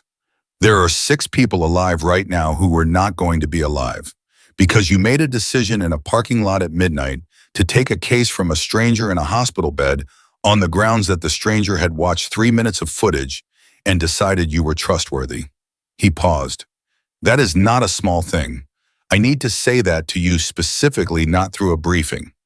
Maya looked at him. She thought about 6 people moving through a region that didn't appear on any public map toward an extraction point that existed because a chain of events had been set in motion by a woman who had gone back through a door she'd been thrown out of. You said 2 things, she said. The second thing. He paused, the pause of someone who has been preparing a statement and is making the final decision in the moment of delivery about exactly how much of it to say. Cole is going to offer you Argus, probably today, possibly in the next hour. He's going to lay out the structure, the role, the specific parameters of what it would mean. He looked at her steadily. I want to tell you before that conversation happens that Argus is real. It is the thing it says it is. I have been on it for 4 years and I have seen it do work that nothing else could do, and the people on it are the kind of people that the institutional military produces by accident rather than design, the ones who fall through the gaps of the pipeline, because the pipeline can't hold them, not because they're insufficient, but because they're too much of a specific thing that the pipeline was never built to carry. She waited. You are that kind of person, he said. You have been that kind of person since before the Army found you, and certainly since Markland tried to bury you. And the reason I'm telling you this before Cole makes the offer is so that when he makes it, you know that the person is sending it is not doing so because you were useful in a crisis. He held her eyes. He's doing it because you are exactly what Argus is supposed to find.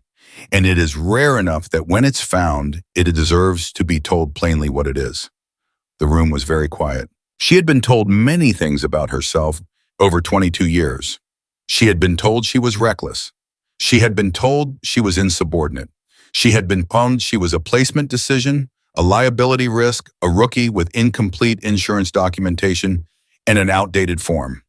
She had never been told plainly by someone who had no reason to perform the telling that she was exactly what a thing was designed to find. She sat with it. She let it be real. "Thank you," she said. "Don't thank me," Tate said. "Just say yes when Cole asks." She stood. Cole was in the corridor when she came out because of course he was, because Cole had been managing the timing of this with the precision he applied to everything, and the timing had been let Tate say what he needed to say first, then be present for the conversation that followed. He looked at her face. He had read it in 3 seconds the first time they had met, and he read it in 2 seconds now. "You already know what I'm going to say," he said. "Tate told me," she said. "Then I'll be brief." He stood at the same level as her, which was itself a statement, not the institutional height differential of rank and authorization, but the horizontal conversation of two people discussing something as equals. "You are the profile we look for.